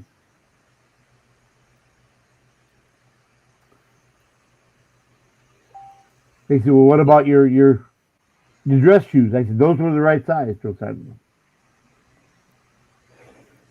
They said, well, I can't have you running around with boots looking like that. He said, are both pair busting out? I said, yes, drill sergeant. They're both pair are starting to bust out like that. He said, well, you need to go on foot sick all tomorrow morning. Well, which means you had to tie your laces together on both your pairs of boots. And then you had to put your low quarters on and then report to the dispensary. I got there and they didn't have the right size boots, so they sent me back. And the drill sergeant, I got back there, the drill sergeant, what happened? He said, they don't have the right boots yet. He said, what? He said, it's been 3 weeks and they still don't have your size. I said, that's what they told me. He said, I will make some phone calls. So he said, stay right here by my office. Yes, drill sergeant.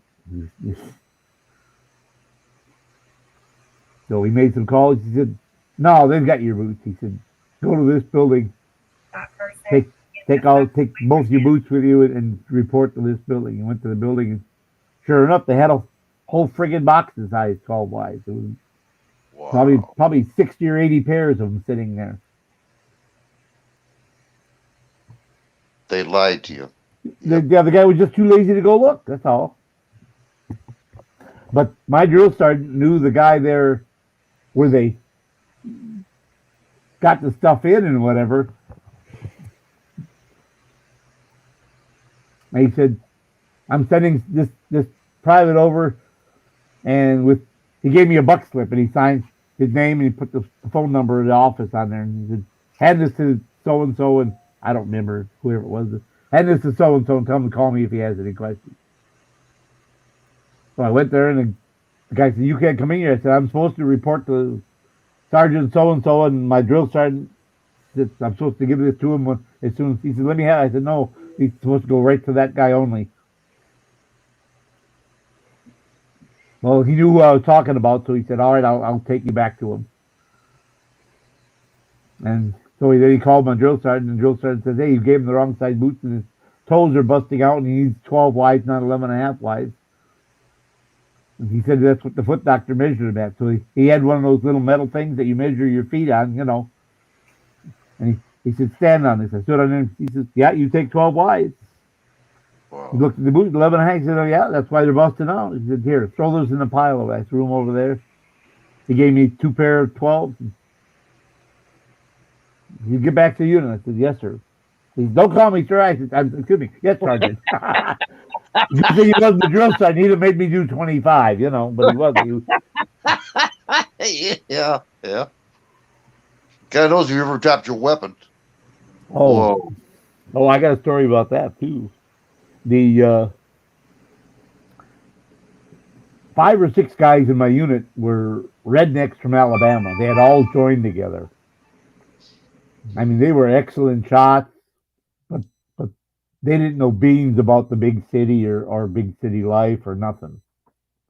All they knew that all Yankees were trash, and if you weren't from the South, you were shit, and they talked shit about Yankees and thinking I was a Yankee, I was good for shit. And I said, how come this piece of trash is a PFC and you smart ass hillbillies are all privates?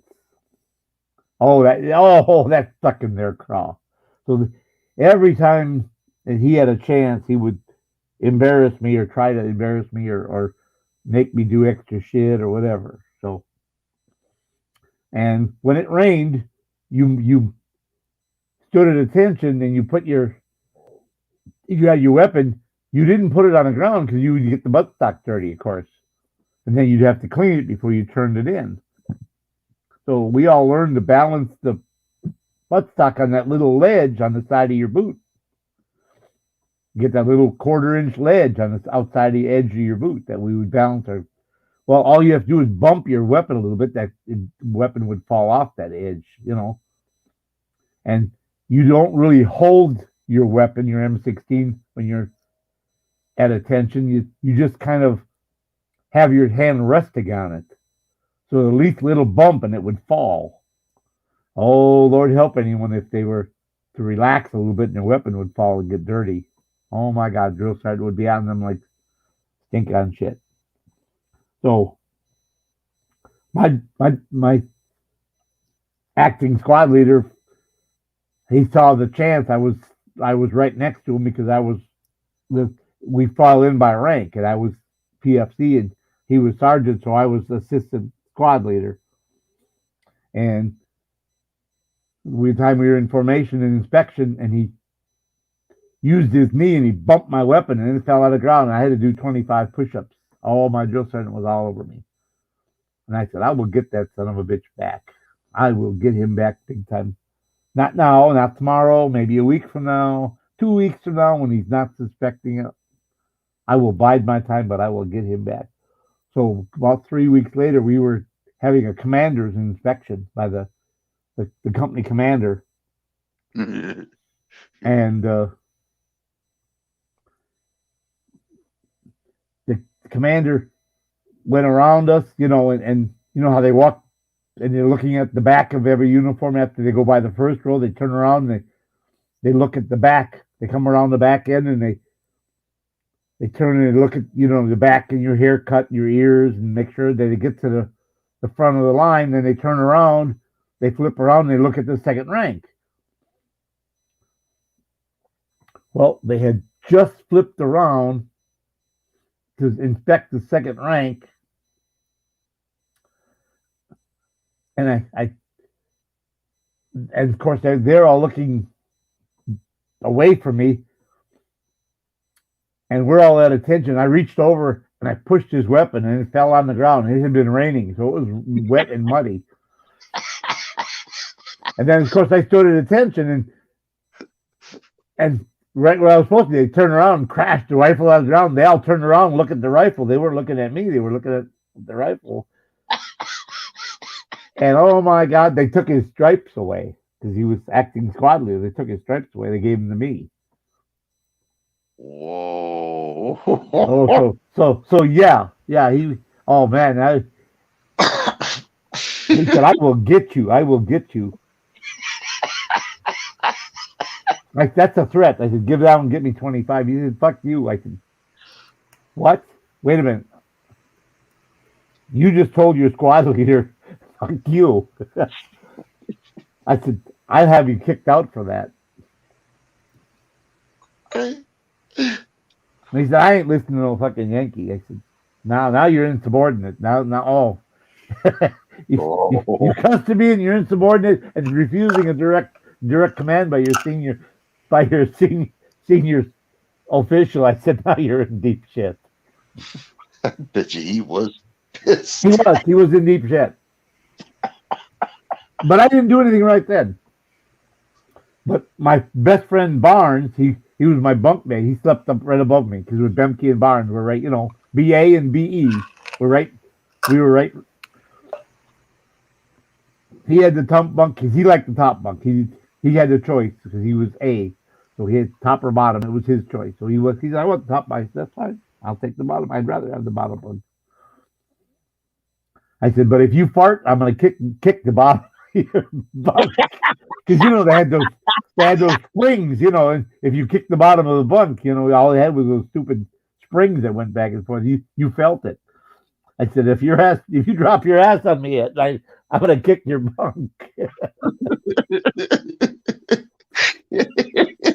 But he was a college student at the University of Minnesota. He was a cross country runner.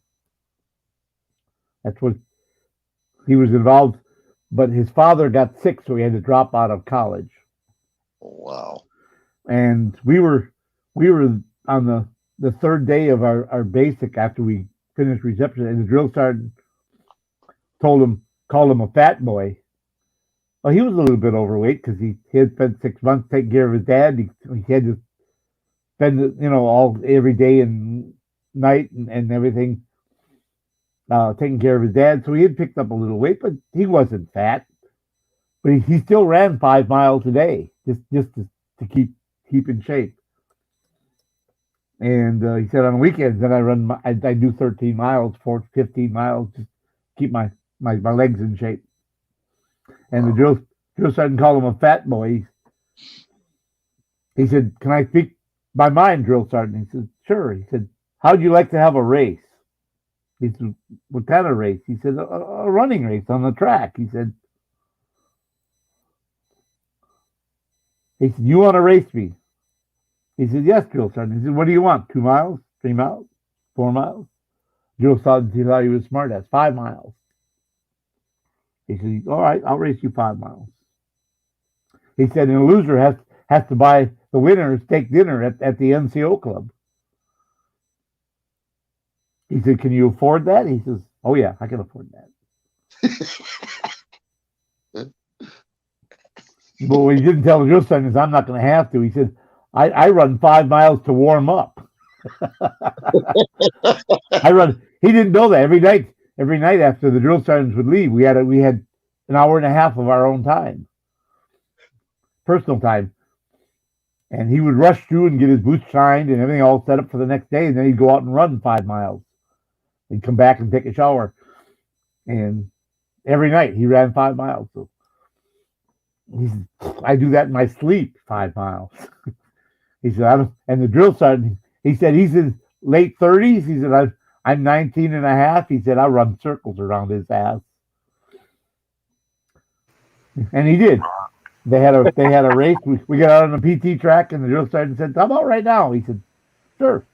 And the drill sergeant had tennis shoes on. He had his PT uniform on. Barnes was in his fatigues with his army boots on. He said, I don't care. He said, I'll run 5 miles that way. He said, so he took his shirt off because that's how he ran. White T-shirt and in your pants and your boots. That's how you ran. And he ran the 5 miles. I think he was like a lap and a half or 2 laps ahead of him when he finished. And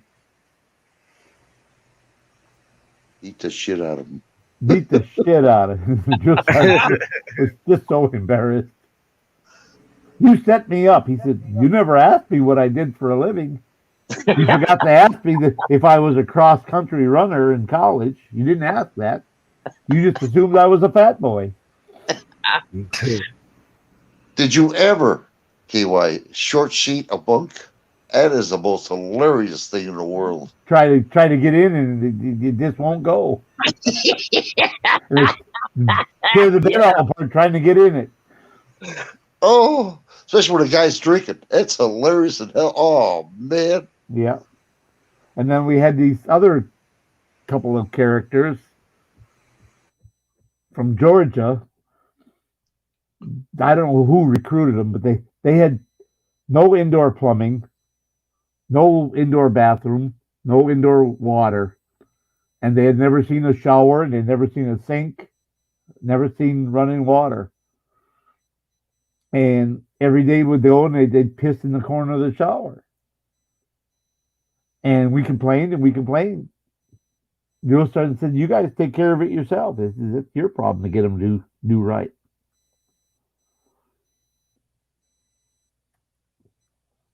And we talked to them, and they didn't want nothing. They said, "Well, it's none of your business." Oh, we got to walk in there. We don't want all that stuff. We don't have to walk through piss to get to the shower. And after we take a shower, walk back through it, and then track that through the barracks, and then it's stinking and no. So that's why we had our what do you call that? Something party. Oh, blanket party. Yeah, a budget party.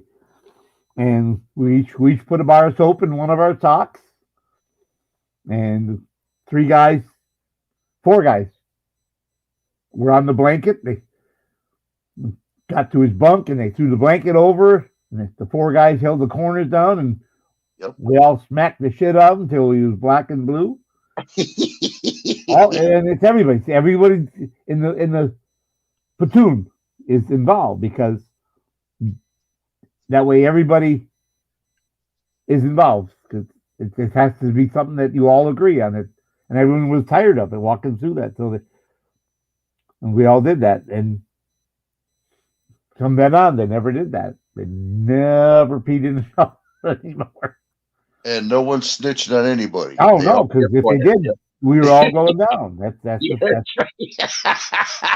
right. That's right. Yeah, KY. And that's the way to. Now that's solidarity right there in the military.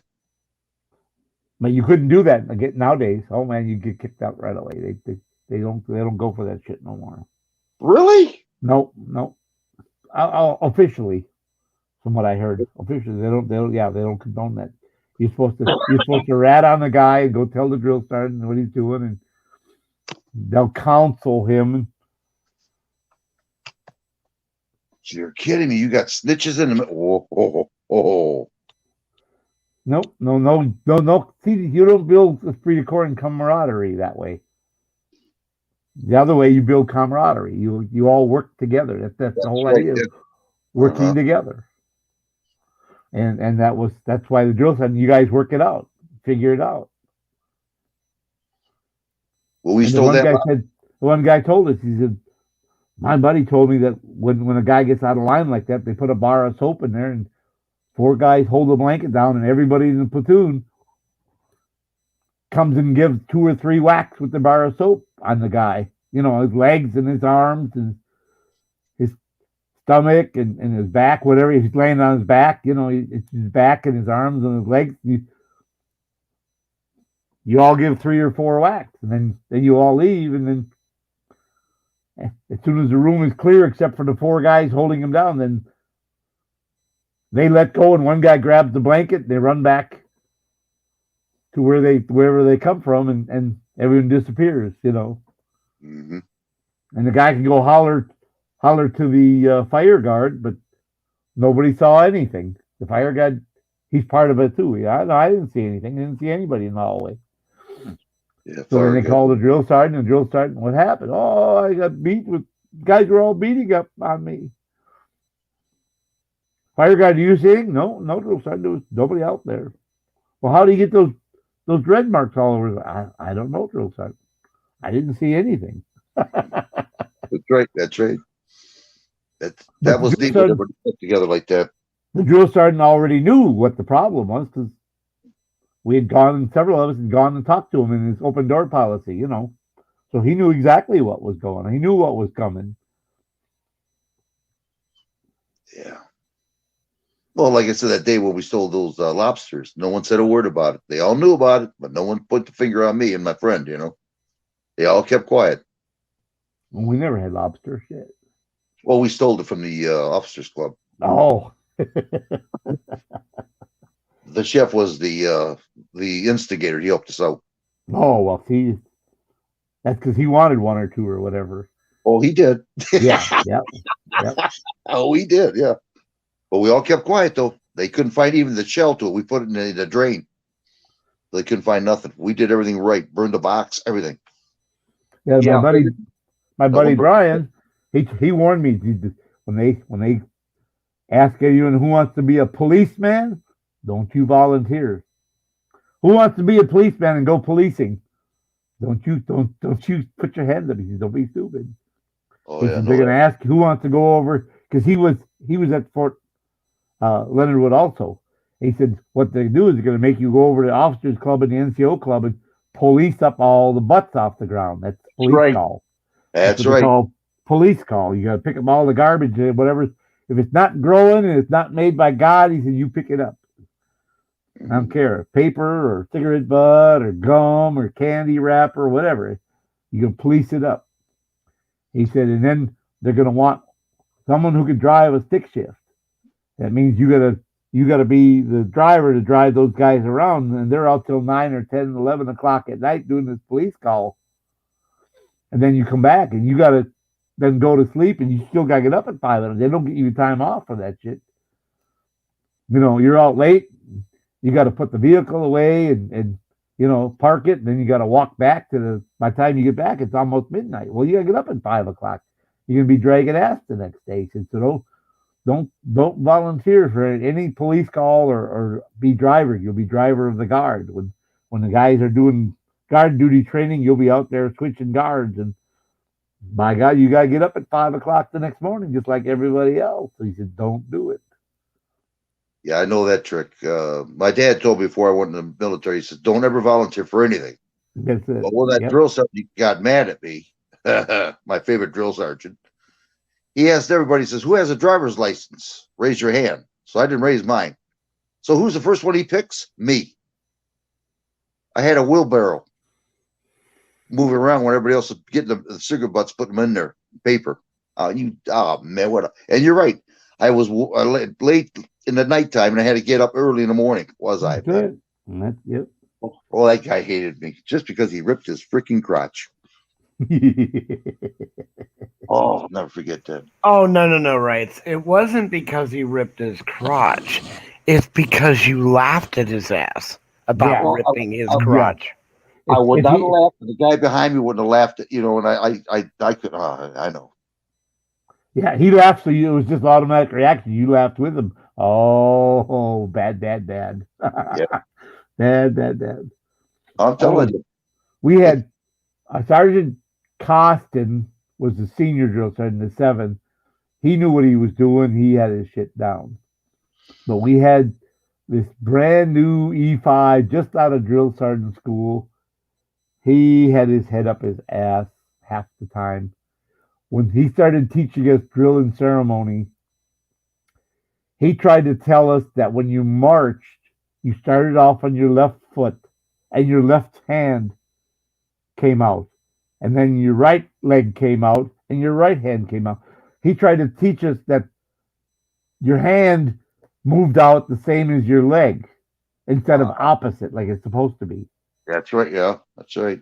When your left leg comes out, your right hand comes forward. When the right leg comes out, your left hand comes forward. That's how to create balance in motion. Okay, well, he's teaching us this other effed up way.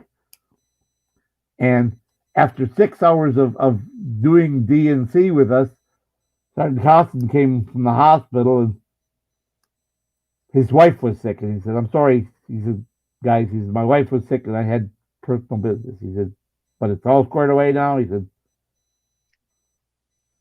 called us to attention. He said, I'll take over for a minute and see what you've done. And he called us to attention. He said, right. Made a right face. Forward, march. We took 3 steps. He, stop. He, what the fuck is that? He said. And we were all doing the same thing. And we were by ourselves. There was no one else around. She goes, what in God's name did you do to my soldiers? Oh, He said, no. He said, that's it. You're done. He said, go home. So then he spent the next 4 hours retraining us that when the left foot comes out, the right hand comes out. When the right leg comes out, the left hand comes out. oh wow. Oh, I thought I heard it all. Wow. Yeah, and this young drill sergeant, he was just beside himself that he had fucked up so bad. And we didn't see him for 3 days. Sergeant Costin said, I'm taking over.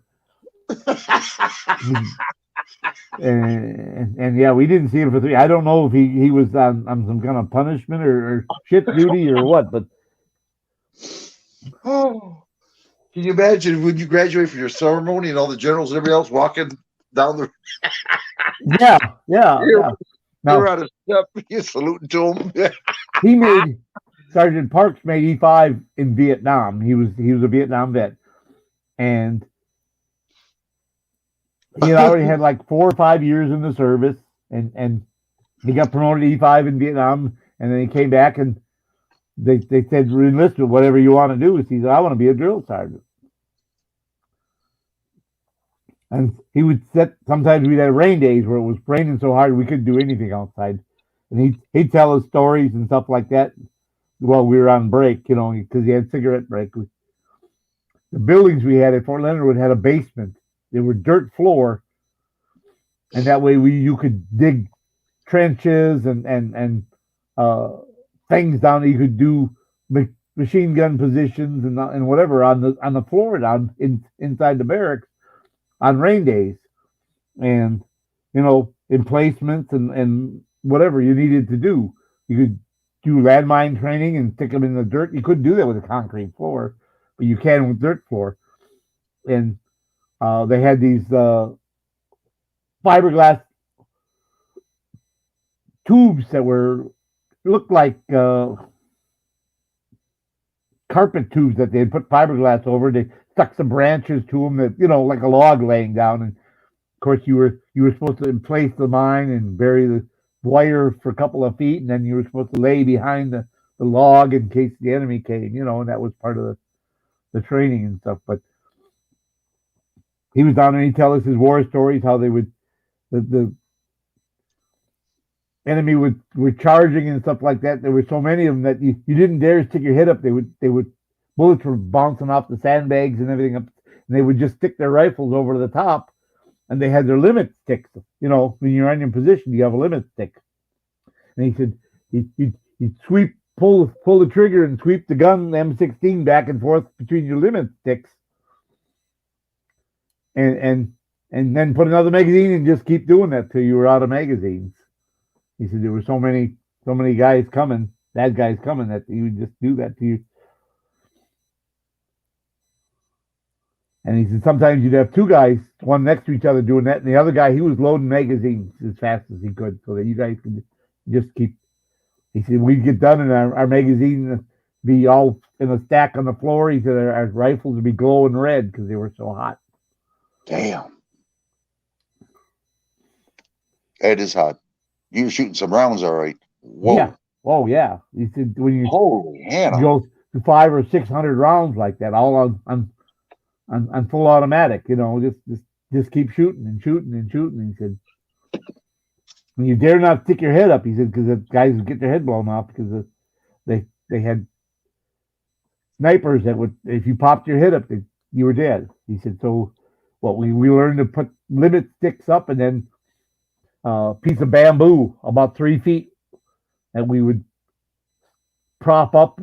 You put the pound bamboo in the X, and you put the other bamboo on top of that X, And then you buried each end of it in dirt.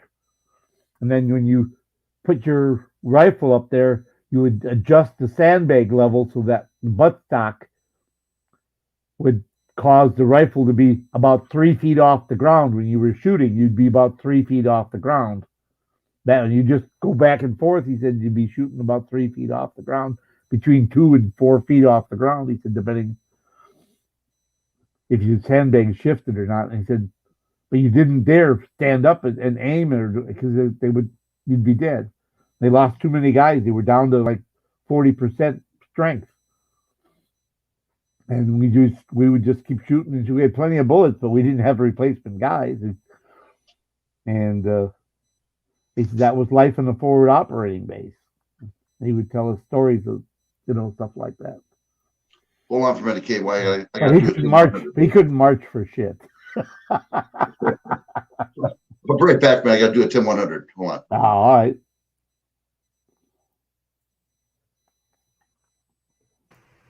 Yeah. So yeah, I saw a lot of that shit when I lived on a military base. No. Yep, I lived on Upper Hayford, England. England, yeah. Yep, the Air Force Base. See, at the end of my first tour, I was supposed to go to Germany. They were building a brand new Black Hawk unit in Bremerhaven, Germany. And that was 78. And they were building, that's when the Black Hawks first got into service, and I had orders to go to Bremerhaven, Germany. It was supposed to be unaccompanied tour because I was E5 under 3 years, and it was unaccompanied tour. My wife was pregnant, 8 months pregnant, 7.5 months pregnant when I got my orders, and they said no, she can't come along. It's you don't have 3 years of service, and you're E5 and below, so she's got to stay in the States. So what the hell am I gonna do? And I all by myself with a newborn baby, and yeah, that's when I found out that I could get a deferment from that. So I talked to my platoon sergeant. He said, "Oh yeah, you just get a deferment. Just go over to the re-enlistment office and get a deferment." He's got the paperwork. Oh, that's cool. Went through all that business. Well, what he didn't tell me is if you could get a deferment, then you have to sign a ban to re-enlistment, and you can't sign up again. What? Yep. And then the other thing they didn't tell me when I signed the ban was any commanding officer, first lieutenant or higher could remove the ban. Well, They didn't tell you that. They omitted that little. Yeah. Those little outs. They don't tell you that. Just they want to scare you so you don't back out. So when I got back and I told the guys, one guy, the senior E7, I've been in the Army, I don't know, 7, 8 years. He said, no. He said, those bans can be removed by any first lieutenant. Your commanding officer is a first lieutenant or higher. He can sign and remove that ban. He said, that's not a big deal. I said, they didn't tell me that. He said, of course not. They don't want you to get that deferment, that ban. They want you to stay in, and so they have your ass. Of course, they're not going to tell you all the facts. If you didn't ask them, is there any way to get rid of that? They're not going to tell you. They're not going to lie to you, but they're not going to tell you all the facts. Exactly. Nice. If you don't know what questions to ask, you can't ask them.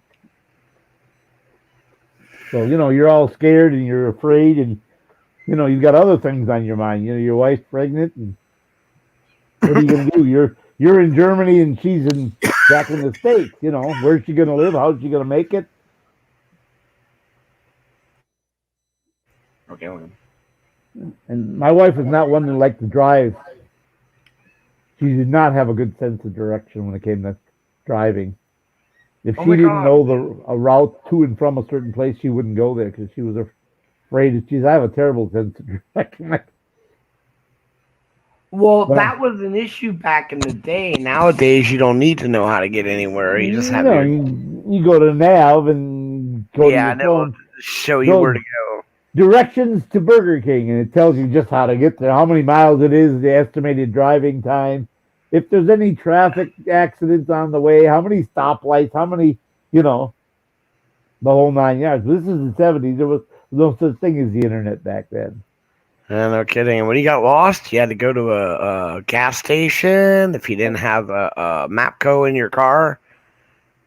I went to Virginia and got completely lost. Had to get a map. Remember the old days? Fold that thing out. Look Yeah. at sweetie. Or if you like we did, you bought an atlas, Yes, and they exactly. were 11 by 18, a U.S. atlas, and it had each state in Yep. there, and I had all the highways, and oh yeah, to get from Wisconsin to Texas, I got this highway. You turn the page, and this highway here, and this state, and this one, and you go back the other way because it was alphabetical. You know, not by your route because they were alphabetical. I gotta go. So we got a piece of masking tape. And we put a tab on each one of the states, and we numbered them 1, 2, 3, 4, 5, 6. You know, the 6 states we had to drive through. Then when you finished with one, you went to tab 2, and then okay, we're through Illinois, and we got to go through Arkansas, and you know, whatever states we were going through. And when we got married, that was the year that they ended Route 66. In Wow. 75, in 75, they ended Route 66 and they terminated it. And so I never understood why. My map didn't show that. It showed me to take Highway 57 and then take 66 southwest. But I got there and it says highway closed. Oh fuck! Now what do I do? So we kept driving, and gas station. I said, "Hey, excuse me." I said, "I gotta get to Texas, and I'm supposed, according to the atlas, I'm supposed to take 66. This is highway closed, and there's things blocking the highway." I said, "How do I get to the next?" He said, "Oh yeah, you're lucky." He said, "Go down 30 miles and take Highway 57 over. That'll take you where you want to go." I said, "Don't you think they should have had a sign there before you got the 66 saying Highway 66 closed, take Highway 57. Detour Highway 57. You know, something." Hey, LT, welcome in, brother.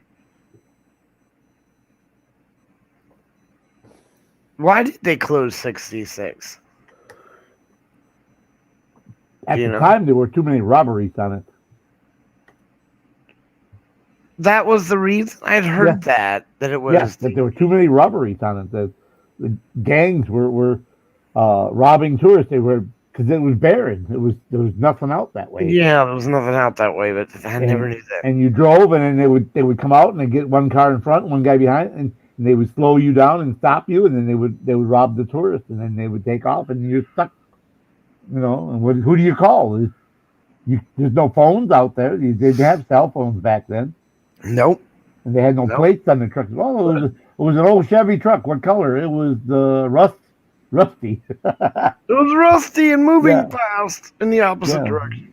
Big tires. It was rusty, and they had guns, and they took our money, and then they drove away. Well, they have plates? No, there were no plates on there. They just had big tires, and they had bandanas over their faces, and they stole all the money we had. Yeah, I heard that. My watch, you know, whatever. But that's what we were told.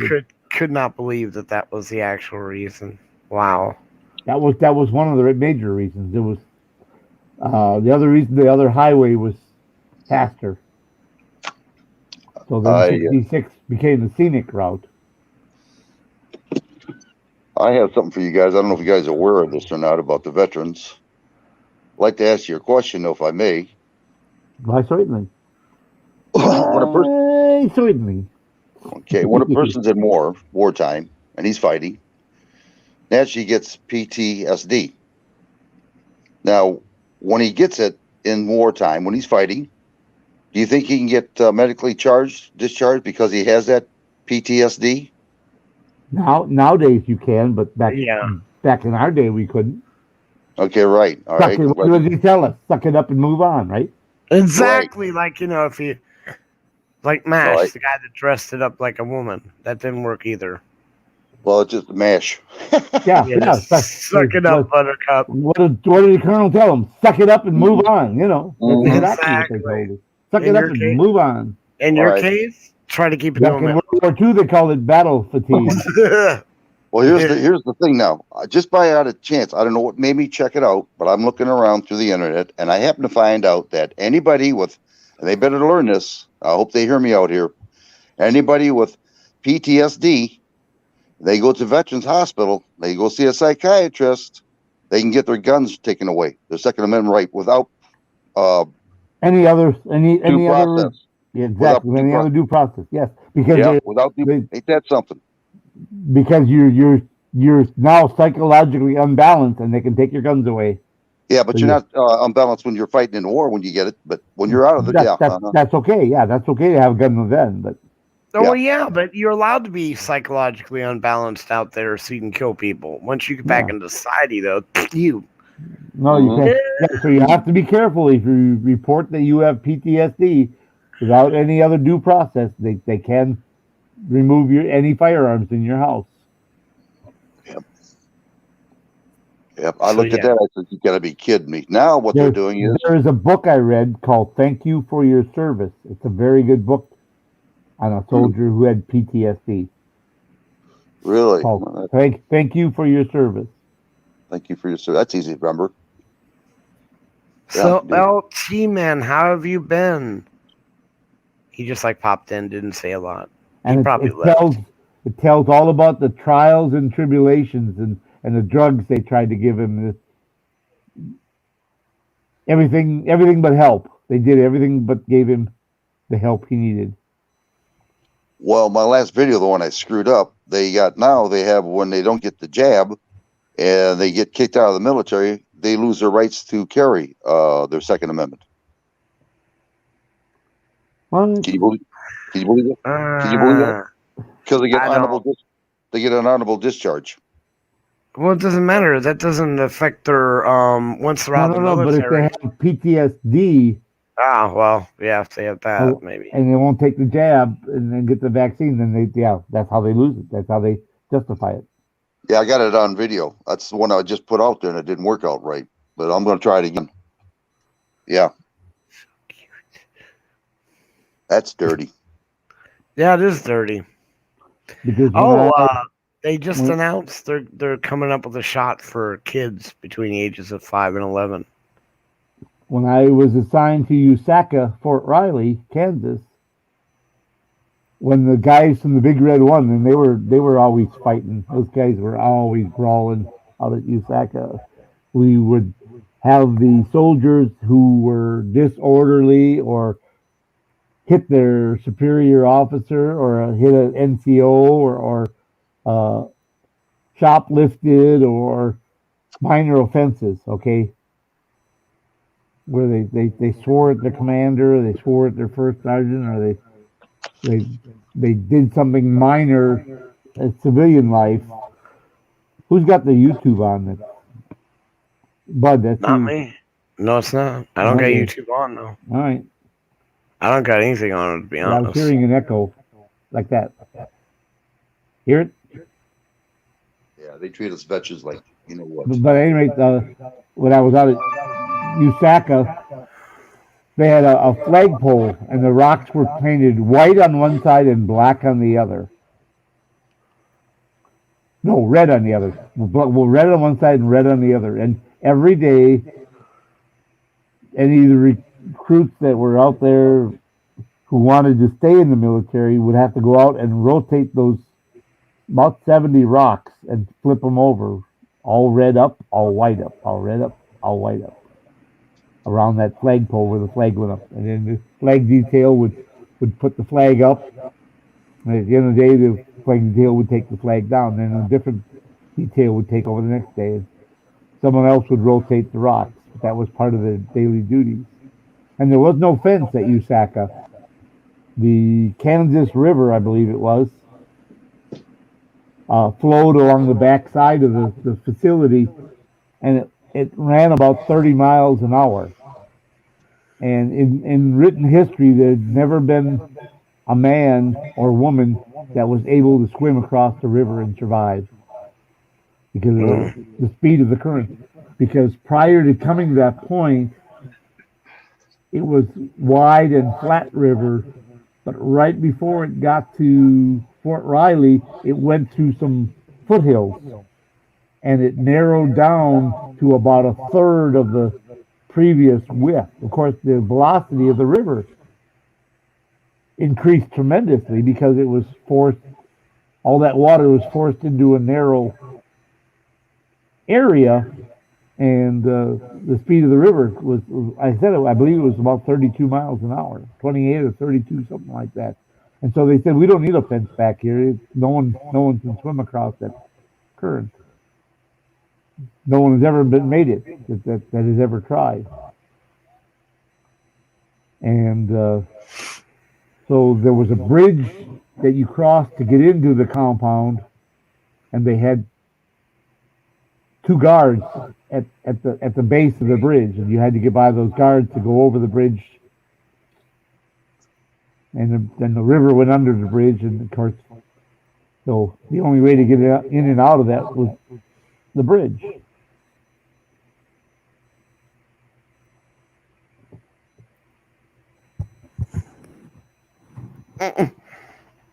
And if you followed all the instructions and everything you were supposed to, and you had a minor offense, they would let you back into your unit if that's what you wanted to do. If you didn't make it or didn't follow instructions or chose not to go back to unit, then you would be put out with a honorable general. Wow.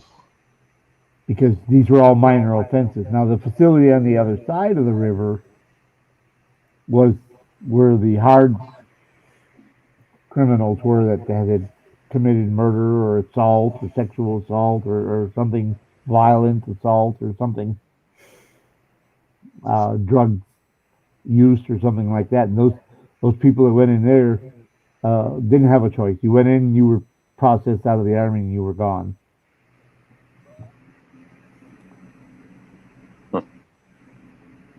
But the good thing is, Usaka was north of Fort Riley on the way to the University of Manhattan, Kansas, which is where the University of Kansas was.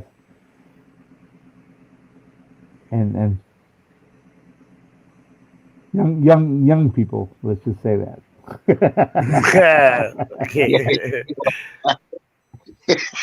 and when I was there, the big thing was they had these hot tubs on a trailer.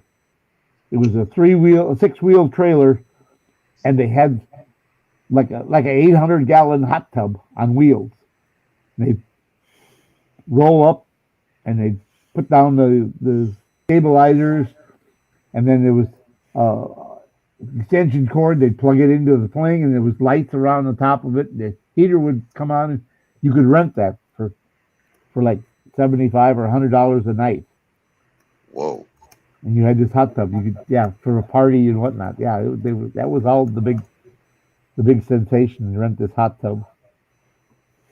It didn't matter winter or summer. You could rent that hot tub for, I think it was $85 or $100 a night. And it was awesome. It was all the rage. Sounds like fun for the young. Yeah. Doesn't it?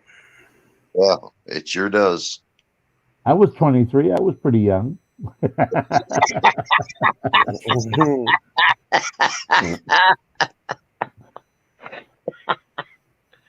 Oh.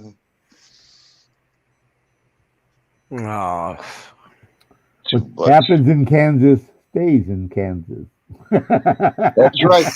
Yeah. I like the idiots that believe that crap. What happens in Vegas stays in Vegas. No, the reason they say that is because you stay in Vegas is all over the cameras that record every square inch of that place. Yeah, you go to jail. That's the only reason it stays in Vegas, because your ass stays in Vegas as well. Military forts aren't like that. They're usually out in the middle of nowhere where no one else wants to be, because the land is so bad, or the weather is so bad that nobody else wants to be there. For the most part, that's the way most military forts are in most states. Now you got Fort Belvoir and a few of the other ones in the East Coast there, but they're there because that's where the capital is. And the Air Force Base is where the president lands and all the bodies come back, and that's up there. That's there for different, but that East is so much more populated. But you go to Fort Riley, it's out in the middle of nowhere. Fort Knox, out in the middle of Fort Hood, Texas, out in the middle of godforsaken nowhere. Fort Bragg, same thing. When those forts were built, there was nothing else there. Oh yeah, they want. Go on. Fort Lewis, Washington, same thing. When it was first built, there was no town all around it. The town developed after the base came, and people started working at the base, and then the town developed around it. So when the base was first built, no. Fort Knox is the same way. It was up in the hilly, high foothills there, and nobody wanted anything to do with that area. It was just all woods and everything. But it was the perfect place for a tank base for simulating Germany and Russia because of the hilly terrain and everything. So it was the perfect place. I was volunteered. Well, not just me, a bunch of us people, about 5 of us. You had a license to drive a 2.5 ton, diesel.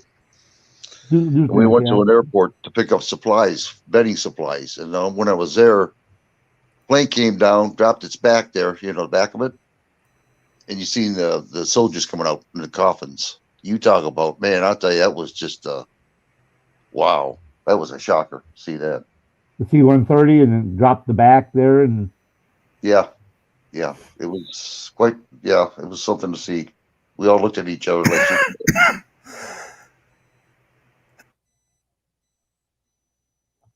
like, we saluted them, and then we went back to work, but it was hard. It was hard. Yep.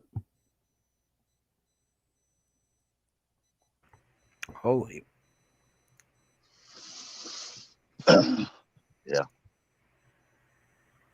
Yeah, like I said, young kids should go there in the military, learn. That would do it for them. They learn respect and morals and courage and dignity and confidence and everything else that they teach you. You know what? I'd like to see Bud in his younger years to be a drill sergeant. I'd probably be beaten up. I was fun when I was young. I mean, back then, I got to meet Lincoln.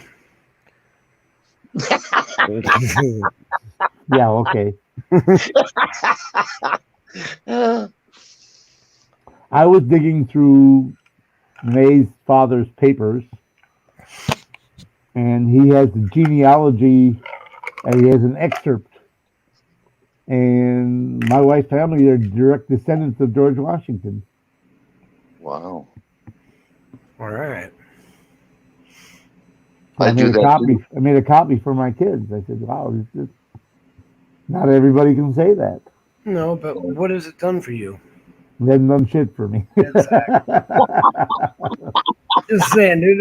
It's like my family, they're all jumping up and down. Oh yeah, well you're whatever created the spiral staircase. Amy it. So, do I get a royalty for that invention? I mean, is anything swinging down my way? No. Do we even? Will they put a staircase in for me for free? No. So what the hell what good is it to me to know? What exactly? Exactly. That's why I don't want to do my genealogy. I'm scared that somebody was on my background, a horse thief or something. I got hung. That's funny. We did a genealogy, and I have a relative in was hung for horse thievery in South Carolina. We're actually scared for you, right? Me too. So I wouldn't run it because we might find out that you're related to, like, who knows, Richard Ramirez. Whoa. Yeah, that guy was, wow.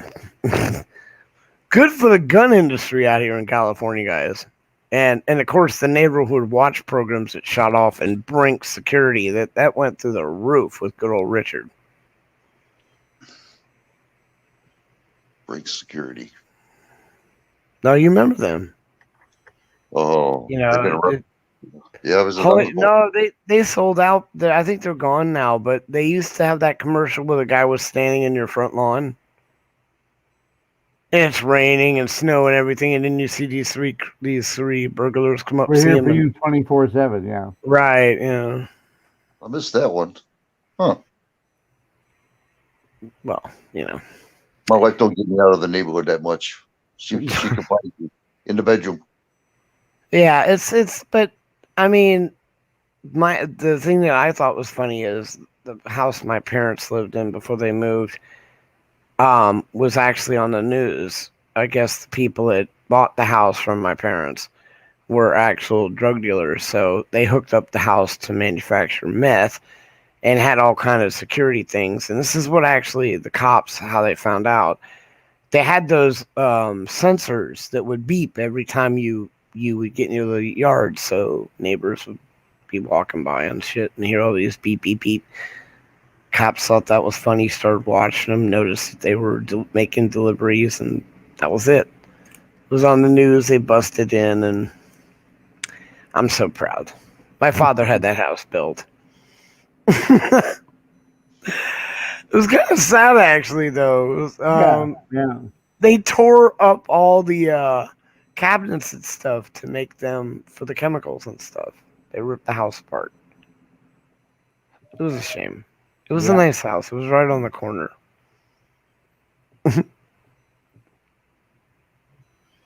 Nah, whatever. Funny how times can change things, you know? No kidding. I remember that neighborhood. It was a good neighborhood. So that, I guess it doesn't really matter. They'll go anywhere to make their stuff. Yeah.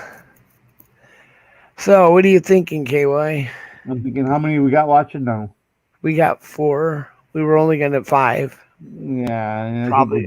I think we're done in about 2 minutes. Sorry, guys. Sorry I ruined your show. No, you don't know anything. No. It's just... I'm not even going to make that joke. Let me see how many thumbs up did we get? Oh, heck, I don't know. Let's check. 20. So wow. 20 people cycled through, and we're up to 228 subscribers. That ain't bad. So we had a good show, and like I said, we were only going to be on for an hour at one point. That was 2.5 hours. 2.5 hours. Oh man, I didn't mean to make you. Okay, my apologies. I thought. Okay, I didn't know you guys didn't want to, you know. No, we were. This was not a planned show. No. What? We're working on that. Like I said, we're starting to get movement on that now that we're back. But between like I said, my health and KY's personal situations, we've lost a lot of our interviews and stuff, and now we're trying to get our watch hour. So we'll make these little shows if we're not having an actual show, just to get some watch hours in. Anybody wants to watch our videos, and it's already, and we're trying to get our 4,000 hours and our 1,000 subs. So, you know, that's what I need. If I can get 1,000 subs, I can go live and I can do my thing over John. Once you have 4,000 watch hours, right? 4,000 watch hours, you can go live. No, I think if you get 1,000 subs, you can go live. But once you get 4,000 watch hours, then you're monetized. Oh, I wasn't really worried about the monetization. I was worried. I'm not worried about that. Yeah. Either. I don't even want them to nothing to do with YouTube monetizing. Nah. Yeah, because I want to get to be able to walk out with Graham and film. The interview is live if we want to do them live. Right now, as it is, if I go out, basically, unless I figure out something, it's going to be a static. Recording, Yeah, it's just going to be the recordings because we'll have to do premieres, which is fine. No. Daddy will get you. Yeah. All right. Well, I think we should wrap it up, and then you and I can talk about this phone deal. Yeah. All right, everyone. First of all, I'd like to give another shout out to Bill Admin. Incredible mod. Thank you. He's our official traveling mod. So wherever you find KY and Bud, you'll find Bell. Bill's And good. sometimes Bart, and we're the 4Bs. Right. You always have the others like Bart, of course, which is S. Graham, Stevie Mau, and El Mongus, all our brothers. All right, guys, everyone that's in there, if you're still out there, LT Man, anybody else that's out there, Police Brutality, thank you guys for coming tonight. Anything else you'd like to say, KY? Everybody, don't forget to tell your loved ones you love them every day. Stay safe, be well. KY out. All right. Like I said, Bud out. See you soon.